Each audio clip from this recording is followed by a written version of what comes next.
यश्छन्दसां वृषभो विश्वरूपः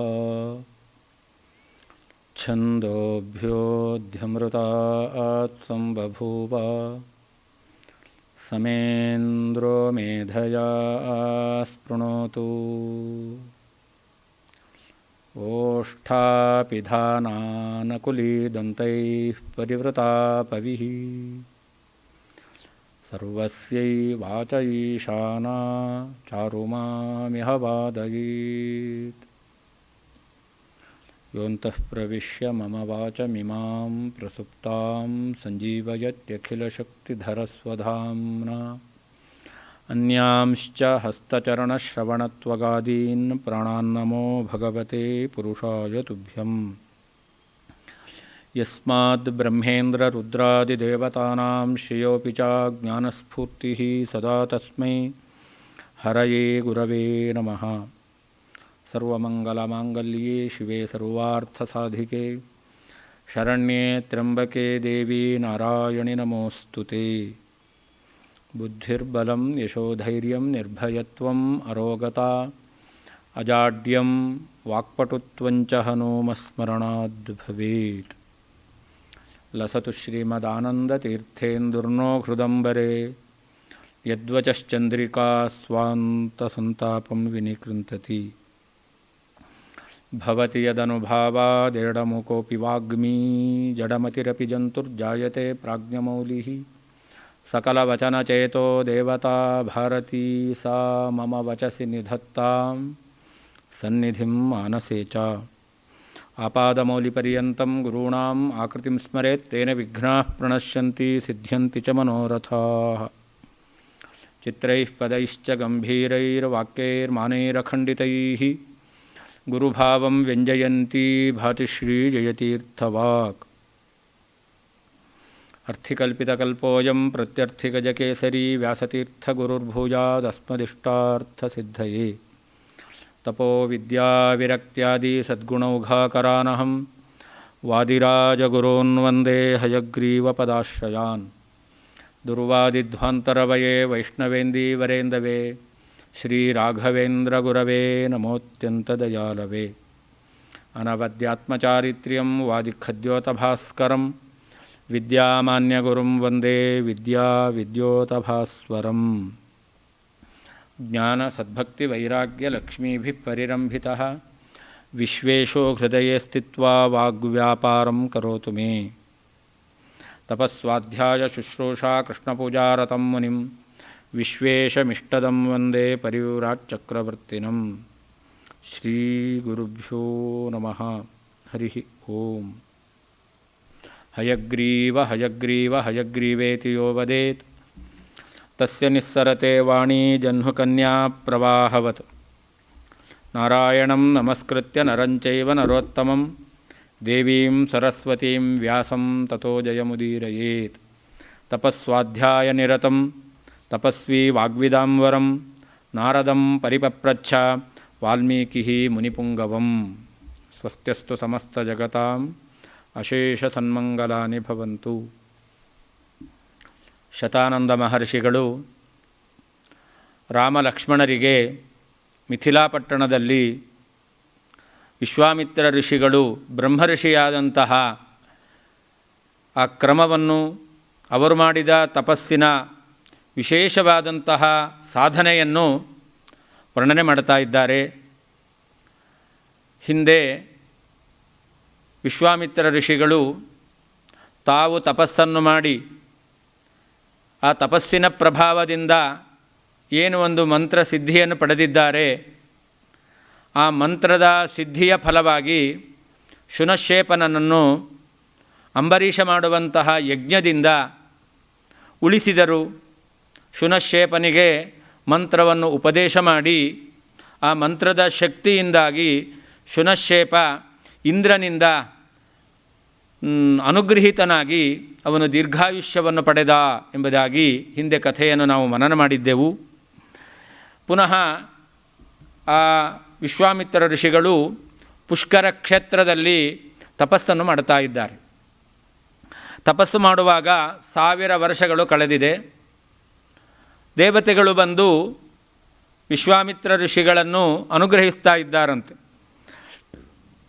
ಅಭ್ಯಾಗಚ್ಚನ್ ಸುರಾಸ್ ಸರ್ವೇ ತಪಃಫಲ ಚಿಕೀರ್ಷವಃ ಅಂತ. ವಿಶ್ವಾಮಿತ್ರ ಋಷಿಗಳು ಮಾಡಿದ ತಪಸ್ಸಿಗೆ ಫಲವನ್ನು ಕೊಡಬೇಕು ಎಂಬುದಾಗಿ ದೇವತೆಗಳು ಬಂದಿದ್ದಾರಂತೆ. ವಿಶ್ವಾಮಿತ್ರ ಋಷಿಗಳು ಪುಷ್ಕರ ಕ್ಷೇತ್ರದಲ್ಲಿ ತಪಸ್ಸನ್ನು ಮಾಡ್ತಾ ಇದ್ದಾರೆ. ಆ ದೇವತೆಗಳು ಹೇಳ್ತಾರೆ, ಋಷಿಸ್ತ್ವಮಸಿ ಭದ್ರಂತೆ ಸ್ವಾರ್ಜಿತೈ ಕರ್ಮಭಿಶುಭೈ. ದೇವತೆಗಳು ಹಿಂದೆ ಬಂದು ನೀನು ರಾಜಋಷಿಯಾಗಿದ್ದೀಯಾ ಅಂತ ಅನುಗ್ರಹ ಮಾಡಿದ್ದರು. ಈಗ ಬಂದು ಆ ದೇವತೆಗಳು ಅನುಗ್ರಹ ಮಾಡ್ತಾ ಇದ್ದಾರೆ. ಈ ರಾಜ ಎಂಬತಕ್ಕಂಥ ಅಂಶವನ್ನು ಕಳೆದುಕೊಂಡು ಈಗ ಋಷಿಗಳು ಯಾವ ರೀತಿಯಲ್ಲಿ ವಿಶೇಷವಾದಂತಹ ಸಾಧನೆಯನ್ನು ಮಾಡ್ತಾರೋ ಹಾಗೆ ನೀನು ಸಾಧನೆಯನ್ನು ಮಾಡಿ ಆ ಋಷಿ ಪದವಿಯನ್ನು ಪಡೆದಿದ್ದೀಯಾ, ನಿನ್ನನ್ನು ಋಷಿ ಎಂಬುದಾಗಿ ನಾವು ಅಭಿನಂದಿಸ್ತೇವೆ ಎಂಬುದಾಗಿ ಆ ಎಲ್ಲ ದೇವತೆಗಳು ಅನುಗ್ರಹ ಮಾಡಿದ್ದಾರಂತೆ. ವಿಶ್ವಾಮಿತ್ರ ಋಷಿಗಳು ಆ ಮಾತನ್ನು ಕೇಳಿ ಅವರಿಗೆ ಸಂತೋಷ ಆಗಲಿಲ್ಲಂತೆ. ಪುನಃ ತಪಸ್ಸನ್ನು ಮಾಡಬೇಕು ಅಂತ ವಿಶ್ವಾಮಿತ್ರ ಋಷಿಗಳ ಮನಸ್ಸಿನಲ್ಲಿದ್ದದ್ದು ತಾನು ಒಬ್ಬ ಸಾಧಾರಣ ಋಷಿಯಾಗಬೇಕು ಅಂತಲ್ಲ, ಬ್ರಹ್ಮಋಷಿಯಾಗಬೇಕು ಎಂಬತಕ್ಕಂತಹ ಆ ಸಂಕಲ್ಪ ಅವರ ಮನಸ್ಸಿನಲ್ಲಿದೆ. ದೇವತೆಗಳು ಬಂದು ಋಷಿ ಎಂಬುದಾಗಿ ಸಂಬೋಧನೆ ಮಾಡಿ ಅನುಗ್ರಹ ಮಾಡಿದರೂ ಕೂಡ ವಿಶ್ವಾಮಿತ್ರ ಋಷಿಗಳು ಆ ತಪಸ್ಸನ್ನು ನಿಲ್ಲಿಸಲಿಲ್ಲ. ಪುನಃ ತಪಸ್ಸನ್ನು ಪ್ರಾರಂಭ ಮಾಡಿದ್ದಾರೆ, ಮುಂದುವರಿಸಿದ್ದಾರಂತೆ. ವಿಶ್ವಾಮಿತ್ರ ಮಹಾತೇಜಾ ಭೂಯ ತೇಪೆ ಮಹತ್ತಪಃ ಅಂತ ಪುನಃ ಭಯಂಕರವಾದ ತಪಸ್ಸನ್ನು ಮಾಡ್ತಾ ಇದ್ದಾರೆ. ಆ ಸಂದರ್ಭದಲ್ಲಿ ಒಂದು ಬಾರಿ ಪುಷ್ಕರ ತೀರ್ಥದಲ್ಲಿ ಸ್ನಾನವನ್ನು ಮಾಡಬೇಕು ಅಂತ ವಿಶ್ವಾಮಿತ್ರ ಋಷಿಗಳು ಅಲ್ಲಿಗೆ ಬಂದಿದ್ದಾರೆ.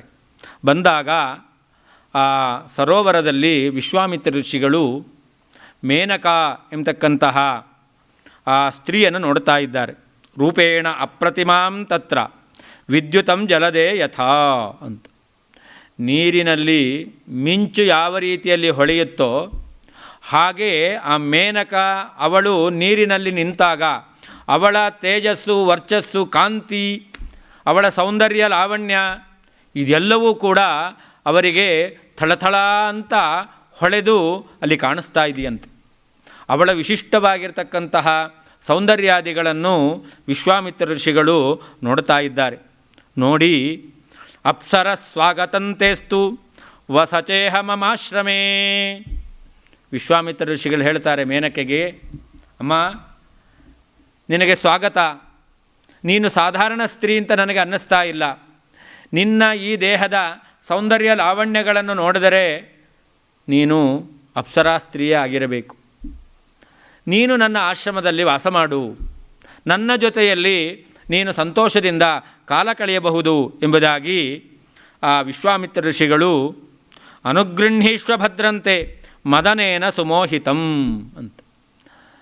ನಾನು ಕಾಮನ ಬಾಧೆಗೆ ಒಳಗಾಗಿದ್ದೇನೆ, ನನ್ನ ಈ ಕಾಮಬಾಧೆಯನ್ನು ನೀನು ತಣಿಸು ಎಂಬುದಾಗಿ ವಿಶ್ವಾಮಿತ್ರ ಋಷಿಗಳು ಕೇಳಿಕೊಳ್ತಾ ಇದ್ದಾರೆ.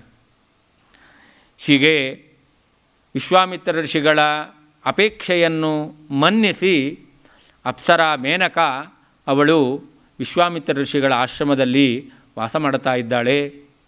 10 ವರ್ಷಗಳು ಕಳೆದು ಹೋಯ್ತಂತೆ. ತಸ್ಯಾಂ ವಸಂತ್ಯಾಂ ವರ್ಷಾಣಿ ಪಂಚ ರಾಘವ ವಿಶ್ವಾಮಿತ್ರಾಶ್ರಮೇ ತಸ್ಮಿನ್ ಸುಖೇನ ವ್ಯತಿಚಕ್ರಮುಃ. ಮನುಷ್ಯನಿಗೆ ದುಃಖದಲ್ಲಿ ಇದ್ದಾಗ ಸಮಯ ಹೋದದ್ದು ತುಂಬ ಕಷ್ಟ ಅಂತ ಅನಿಸುತ್ತೆ. ಅದೇ ಸಂತೋಷದಲ್ಲಿದ್ದಾಗ ಸಮಯ ಹೋದಿದ್ದೇ ಗೊತ್ತಾಗೋದಿಲ್ಲ. ವಿಶ್ವಾಮಿತ್ರ ಋಷಿಗಳು ಮೇನಕೆಯ ಜೊತೆಯಲ್ಲಿ ಸಂತೋಷದಿಂದ ಕಾಲ ಕಳೀತಾ ಇದ್ದಾರೆ. ಗೊತ್ತಿಲ್ಲದ ಹಾಗೆ 10 ವರ್ಷ ಕಳೆದು ಹೋಗಿದೆಯಂತೆ. 10 ವರ್ಷಗಳ ಕಾಲ ವಿಶ್ವಾಮಿತ್ರ ಋಷಿಗಳು ಸುಖದಲ್ಲಿ ಮಗ್ನರಾಗಿ ತಾನು ಏನು ಮಾಡ್ತಾ ಇದ್ದೇನೆ ಎಂಬತಕ್ಕಂತಹ ಪ್ರಜ್ಞೆಯನ್ನೇ ಕಳ್ಕೊಂಡಿದ್ದಾರೆ. ಸಂತೋಷದಲ್ಲಿ ಕಾಲ ಕಳೀತಾ ಇದ್ದಾರೆ. 10 ವರ್ಷ ಆದ ಮೇಲೆ ಅವರಿಗೆ ಎಚ್ಚರಿಕೆ ಆಯಿತಂತೆ, ನಾನು ತಪಸ್ಸು ಮಾಡಬೇಕಾದವನು ತಪಸ್ಸನ್ನು ಬಿಟ್ಟು ಈ ಅಪ್ಸರಾಸ್ತ್ರೀಯ ಜೊತೆಯಲ್ಲಿ ನನ್ನ ಆಯುಷ್ಯವನ್ನು ಕಳ್ಕೊಳ್ತಾ ಇದ್ದೇನೆ, ನನ್ನ ಆಯುಷ್ಯವನ್ನು ವ್ಯರ್ಥ ಮಾಡಿಕೊಳ್ತಾ ಇದ್ದೇನೆ ಅಂತ ಅವರಿಗೆ ಆಗ ಅನ್ನಿಸ್ತಾ ಇದೆಯಂತೆ. ಅಹೋರಾತ್ರಾಪದೇಶೇನ ಗತಾಹ ಸಂವತ್ಸರ ದಶ ಕಾಮಮೋಹಾಭಿಭೂತಸ್ಯ ವಿಘ್ನೋಯಂ ಪ್ರತ್ಯುಪಸ್ಥಿತ. ನಾನು ಕಾಮಮೋಹಿತನಾಗಿ ಹಗಲು ರಾತ್ರಿ ಇವಳ ಜೊತೆಯಲ್ಲಿ ವಾಸ ಮಾಡ್ತಾ 10 ವರ್ಷಗಳನ್ನು ಕಳ್ಕೊಂಡು ಬಿಟ್ಟಿದ್ದೇನೆ ಅಂತ ಅವರು ಪಶ್ಚಾತ್ತಾಪ ಪಡ್ತಾ ಇದ್ದಾರೆ. ಆಯುಷ್ಯ ವ್ಯರ್ಥವಾಯಿತಲ್ಲ ಅಂತ ತುಂಬ ಖೇದವಾಗಿದೆ. ಅವರು ಜೋರಾಗಿ ನಿಟ್ಟುಸಿರು ಬಿಡ್ತಾ ಇದ್ದಾರಂತೆ. ಮೇನಕ ನೋಡ್ತಾ ಇದ್ದಾಳೆ, ಓಹೋ, ವಿಶ್ವಾಮಿತ್ರ ಋಷಿಗಳಿಗೆ ನಾನು ಇವಳ ಜೊತೆಯಲ್ಲಿ ಇಷ್ಟು ದಿನಗಳ ಕಾಲ ಕಳೆದೆ, ಅದರಿಂದ ತನ್ನ ತಪಸ್ಸು ನಿಂತು ಹೋಗಿದೆ, ತನ್ನ ತಪಸ್ಸಿನ ಫಲವನ್ನು ಪಡೆಯಲಿಕ್ಕೆ ಇಷ್ಟು ಕಾಲ ವಿಳಂಬ ಆಯಿತು ಎಂಬುದಾಗಿ ಅವರು ಮನಸ್ಸಿನಲ್ಲಿ ಆಲೋಚನೆ ಮಾಡ್ತಾ ಇದ್ದಾರೆ ಅಂತ ಅವಳು ಭಯಗೊಂಡು ಗಡಗಡ ಅಂತ ನಡುಗುತ್ತಾ ಇದ್ದಾಳಂತೆ. ಭೀತಾಮಪ್ಸರಸಂ ದೃಷ್ಟ್ವಾ ವೇಪಂತೀಂ ಪ್ರಾಂಜಲಿಂ ಸ್ಥಿತಾಂ. ಮೇನಕೆ ಕೈ ಮುಗಿದು ವಿಶ್ವಾಮಿತ್ರ ಋಷಿಗಳ ಎದುರುಗಡೆ ನಿಂತಿದ್ದಾಳಂತೆ. ಎಲ್ಲಿ ಶಾಪ ಕೊಟ್ಟು ಬಿಡ್ತಾರೋ ಅಂತ ಅವಳಲ್ಲಿ ಭಯ, ಆತಂಕ ಮನಸ್ಸಿನಲ್ಲಿ ಮೂಡಿ ಬರ್ತಾ ಇದೆ. ಗಡಗಡ ಅಂತ ನಡುಗುತ್ತಾ ನಿಂತಿದ್ದಾಳೆ. ಮೇನಕಾಂ ಮಧುರೈರ್ವಾಕ್ಯೈ ವಿಸೃಜ್ಯ ಕುಶಿಕಾತ್ಮಜಃ. ಅವಳಿಗೆ ಶಾಪ ಕೊಡದೆ, ನಿಂದನೆ ಮಾಡದೆ ಅವಳನ್ನು ಬಿಟ್ಟು ನಿನ್ನ ಕೆಲಸ ಮುಗಿತು, ನೀನಿಲ್ಲಿಂದ ಹೊರಡು ಅಂತ ಆ ಮೇನಕೆಯನ್ನು ಕಳಿಸಿ ವಿಶ್ವಾಮಿತ್ರ ಋಷಿಗಳು ಪಶ್ಚಿಮ ದಿಕ್ಕಿನಲ್ಲಿ ತಪಸ್ಸಿಗೆ ಕುಳಿತಿದ್ದರು. ಇಲ್ಲೂ ತಪಸ್ಸು ನನಗೆ ಫಲ ಕೊಡಲಿಲ್ಲ ಅಂತ ಆ ಪಶ್ಚಿಮ ದಿಕ್ಕನ್ನು ಬಿಟ್ಟು ಉತ್ತರ ದಿಕ್ಕಿಗೆ ಬಂದಿದ್ದಾರಂತೆ. ಉತ್ತರಂ ಪರ್ವತಂ ರಾಮ ವಿಶ್ವಾಮಿತ್ರೋ ಜಗಾಮಹ. ಹಿಮಾಲಯ ಪರ್ವತದಲ್ಲಿ ಬಂದು ವಿಶ್ವಾಮಿತ್ರ ಋಷಿಗಳು ತಪಸ್ಸನ್ನು ಮಾಡ್ತಾ ಇದ್ದಾರೆ. ತಸ್ಯ ವರ್ಷ ಸಹಸ್ರಾಣಿ ಘೋರಂ ತಪ ಉಪಾಸತಃ. ವಿಶ್ವಾಮಿತ್ರ ಋಷಿಗಳು ಉತ್ತರ ದಿಕ್ಕಿನಲ್ಲಿ ಹಿಮಾಲಯ ಪರ್ವತದಲ್ಲಿ 1000 ವರ್ಷಗಳ ಕಾಲ ತಪಸ್ಸನ್ನು ಮಾಡಿದ್ದಾರಂತೆ. ತಪಸ್ಸು ಮಾಡ್ತಾ ಇರಬೇಕಾದರೆ ದೇವತೆಗಳೆಲ್ಲ ಸಂತುಷ್ಟರಾಗಿದ್ದಾರೆ. ಆ ದೇವತೆಗಳು ಮಹರ್ಷಿ ಶಬ್ದಂ ಲಭತಾಂ ಸಾಧ್ವಯಂ ಕುಶಿಕಾತ್ಮಜಃ ದೇವತಾನಾಂ ವಚಶ್ರುತ್ವ ಸರ್ವಲೋಕ ಪಿತಾಮಹ. ದೇವತೆಗಳು ಬ್ರಹ್ಮದೇವರಲ್ಲಿ ಪ್ರಾರ್ಥನೆ ಮಾಡ್ತಾರಂತೆ. ವಿಶ್ವಾಮಿತ್ರ ಋಷಿಗಳು ವಿಶೇಷವಾಗಿ ತಪಸ್ಸನ್ನು ಮಾಡ್ತಾ ಇದ್ದಾರೆ, ನೀವು ಅವರಿಗೆ ಅನುಗ್ರಹ ಮಾಡಬೇಕು. ಅವರು ನಿಮ್ಮ ಅನುಗ್ರಹ ಆಗದೇನೆ ತಪಸ್ಸನ್ನು ಕೈಬಿಡಲಾರರು, ಅನುಗ್ರಹ ಮಾಡಿ ಅಂತ ದೇವತೆಗಳು ಪ್ರಾರ್ಥನೆ ಮಾಡಿದ್ದಾರಂತೆ. ಬ್ರಹ್ಮದೇವರು ಆ ಉತ್ತರ ದಿಕ್ಕಿನಲ್ಲಿರುವಂತಹ ಹಿಮಾಲಯ ಪರ್ವತದ ಹತ್ತಿರ ಬಂದು ಮಹರ್ಷೇ ಸ್ವಾಗತಂ ವತ್ಸ ತಪಸೋಗ್ರೇಣ ತೋಷಿತಃ ಮಹತ್ವಂ ಋಷಿಮುಖ್ಯಸ್ತ್ವಂ ದದಾಮಿ ತವ ಸುವ್ರತ. ಬ್ರಹ್ಮದೇವರು ಬಂದು ಮಹರ್ಷೇ ಅಂತ ಸಂಬೋಧನೆ ಮಾಡ್ತಾರಂತೆ. ಹಿಂದೆ ದೇವತೆಗಳು ಬಂದು ಋಷೇ ಅಂತ ಸಂಬೋಧನೆ ಮಾಡಿದರು. ಋಷಿ ಅಂತ ಸಂಬೋಧನೆ ಮಾಡಿದಾಗ ವಿಶ್ವಾಮಿತ್ರ ಋಷಿಗಳಿಗೆ ತೃಪ್ತಿ ಆಗಿರಲಿಲ್ಲ. ದೇವತೆಗಳಿಂದ ಪ್ರಾರ್ಥಿತರಾದಂತಹ ಸ್ವತಃ ಬ್ರಹ್ಮದೇವರೇ ಬಂದು ನೀನು ಮಹರ್ಷಿ ಎಂಬುದಾಗಿ, ನೀನು ಎಲ್ಲ ಋಷಿಗಳಲ್ಲಿ ಶ್ರೇಷ್ಠನಾಗಿದ್ದೀಯ, ಮಹತ್ವಂ ಋಷಿಮುಖ್ಯತ್ವಂ ಅಂತ, ಎಲ್ಲ ಋಷಿಗಳಲ್ಲಿ ನೀನು ಶ್ರೇಷ್ಠನಾದ ಋಷಿ ಎಂಬುದಾಗಿ ನಾನು ನಿನ್ನನ್ನು ಅಭಿನಂದಿಸ್ತಾ ಇದ್ದೇನೆ, ಅನುಗ್ರಹಿಸಿದ್ದೇನೆ ಅಂತ ಬ್ರಹ್ಮದೇವರು ಹೇಳ್ತಾರಂತೆ. ಆದರೆ ಬ್ರಹ್ಮಣ ಸವಚ ಶ್ರುತ್ವ ಸರ್ವಲೋಕೇಶ್ವರಸ್ಯ ನ ನಿಷಣ್ಣೋ ನ ಸಂತುಷ್ಟೋ ವಿಶ್ವಾಮಿತ್ರಸ್ತಪೋಧನಃ. ಬ್ರಹ್ಮದೇವರೇ ಬಂದು ನೀನು ಮಹರ್ಷಿ ಎಂಬುದಾಗಿ ಕೊಂಡಾಡಿದರೂ ಕೂಡ ವಿಶ್ವಾಮಿತ್ರ ಋಷಿಗಳಿಗೆ ತೃಪ್ತಿ ಆಗಲಿಲ್ಲಂತೆ. ನ ಸಂತುಷ್ಟ, ಅವರಿಗೆ ಸಂತೋಷ ಆಗಲಿಲ್ಲ. ನಾನು ಮಹರ್ಷಿಯಾದರೆ ಸಾಲದು, ಬ್ರಹ್ಮರ್ಷಿ ಆಗಬೇಕು ಎಂಬುದಾಗಿ ಆ ವಿಶ್ವಾಮಿತ್ರ ಋಷಿಗಳ ಸಂಕಲ್ಪ ಇದೆ. ಅದಕ್ಕೋಸ್ಕರ ವಿಶ್ವಾಮಿತ್ರ ಋಷಿಗಳು ಬ್ರಹ್ಮದೇವರಿಗೆ ಕೈ ಮುಗಿದು ಹೇಳ್ತಾರಂತೆ, ಬ್ರಹ್ಮರ್ಷಿ ಶಬ್ದಮತುಲಂ ಸ್ವಾರ್ಜಿತೈ ಕರ್ಮಿಭೈ ಶುಭೈ ಯದಿ ಮೇ ಭಗವಾನ್ನಾಹ ತತೋಹಂ ವಿಜಿತೇಂದ್ರಿಯ. ನನ್ನನ್ನು ನೀನು ಬ್ರಹ್ಮರ್ಷಿ ಎಂಬ ಶಬ್ದದಿಂದ ಸಂಬೋಧನೆ ಮಾಡಬೇಕಾಗಿತ್ತು. ನೀನು ನನ್ನನ್ನು ಬ್ರಹ್ಮರ್ಷಿ ಅಂತ ಸಂಬೋಧನೆ ಮಾಡಲಿಲ್ಲ. ಹಾಗಾದರೆ ನಾನು ಇನ್ನೂ ಕೂಡ ನಾನು ಮಾಡಿದಂತಹ ತಪಸ್ಸು ಮೊದಲಾದಂತಹ ಕರ್ಮಗಳಿಂದ ಈ ಇಂದ್ರಿಯ ನಿಗ್ರಹವನ್ನು ಪಡೆದಿಲ್ಲ. ನನ್ನ ಇಂದ್ರಿಯ ನಿಗ್ರಹ ಸಾಲದು ಅಂತ ಮನೋನಿಗ್ರಹ ಸಾಲದು ಅಂತ ನನಗೆ ಅನ್ನಿಸ್ತಾ ಇದೆ ಎಂಬುದಾಗಿ ವಿಶ್ವಾಮಿತ್ರ ಋಷಿಗಳು ಹೇಳ್ತಾರೆ. ಆಗ ಬ್ರಹ್ಮದೇವರು ಹೇಳ್ತಾರೆ, ನತಾವತ್ವಂ ಜಿತೇಂದ್ರಿಯ ಯತಸ್ವ ಮುನಿಶಾರ್ದೂಲ. ನೀನು ಬ್ರಹ್ಮರ್ಷಿ ಎಂಬತಕ್ಕಂತಹ ಹೆಸರನ್ನು ಪಡೀಲಿಕ್ಕೆ ಬೇಕಾದಂತಹ ಇಂದ್ರಿಯ ನಿಗ್ರಹ ಮನೋನಿಗ್ರಹಗಳನ್ನು ಹೊಂದಿಲ್ಲ, ಪುನಃ ಪ್ರಯತ್ನವನ್ನು ಮಾಡು ಎಂಬುದಾಗಿ ಬ್ರಹ್ಮದೇವರು ಅನುಗ್ರಹವನ್ನು ಮಾಡಿ ಹೊರಟೋಗಿದ್ದಾರಂತೆ. ಹೀಗೆ ಉತ್ತರ ದಿಕ್ಕಿನಲ್ಲಿ ತಪಸ್ಸನ್ನು ಮಾಡಿದಂತಹ ವಿಶ್ವಾಮಿತ್ರ ಋಷಿಗಳು ಬ್ರಹ್ಮದೇವರ ದರ್ಶನವನ್ನು ಪಡೆದು ಅನುಗೃಹಿತರಾದರು. ಮಹರ್ಷಿ ಎಂಬ ಶಬ್ದದಿಂದ ಬ್ರಹ್ಮದೇವರು ಕೊಂಡಾಡಿದರು. ಆದರೂ ವಿಶ್ವಾಮಿತ್ರ ಋಷಿಗಳು ನನ್ನ ತಪಸ್ಸು ಸಾಲದು ಎಂಬುದಾಗಿ ಭಾವಿಸಿ ಮುಂದೆ ಅವರು ತಪಸ್ಸನ್ನು ಮಾಡ್ತಾ ಇದ್ದಾರಂತೆ. ಹೇಗೆ ತಪಸ್ಸು ಮಾಡಿದ್ರು?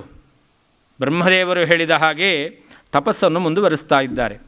ಊರ್ಧ್ವಬಾಹು ನಿರಾಲಂಬ ವಾಯುಭಕ್ಷ ತಪಶ್ಚರನ್ ಘರ್ಮೇ ಪಂಚತಪಾಭೂತ್ವ ವರ್ಷಾಸು ಆಕಾಶ ಸಂಶಯ ಶಿಶಿರೇ ಸಲಿಲಸ್ಥಾಯಿ ರಾತ್ರ್ಯ ನಿತಪೋಧನ ಏವಂ ವರ್ಷಸಹಸ್ರಮಿ ತಪೋಘೋರಂ ಉಪಾಗಮತ್ ಅಂತ.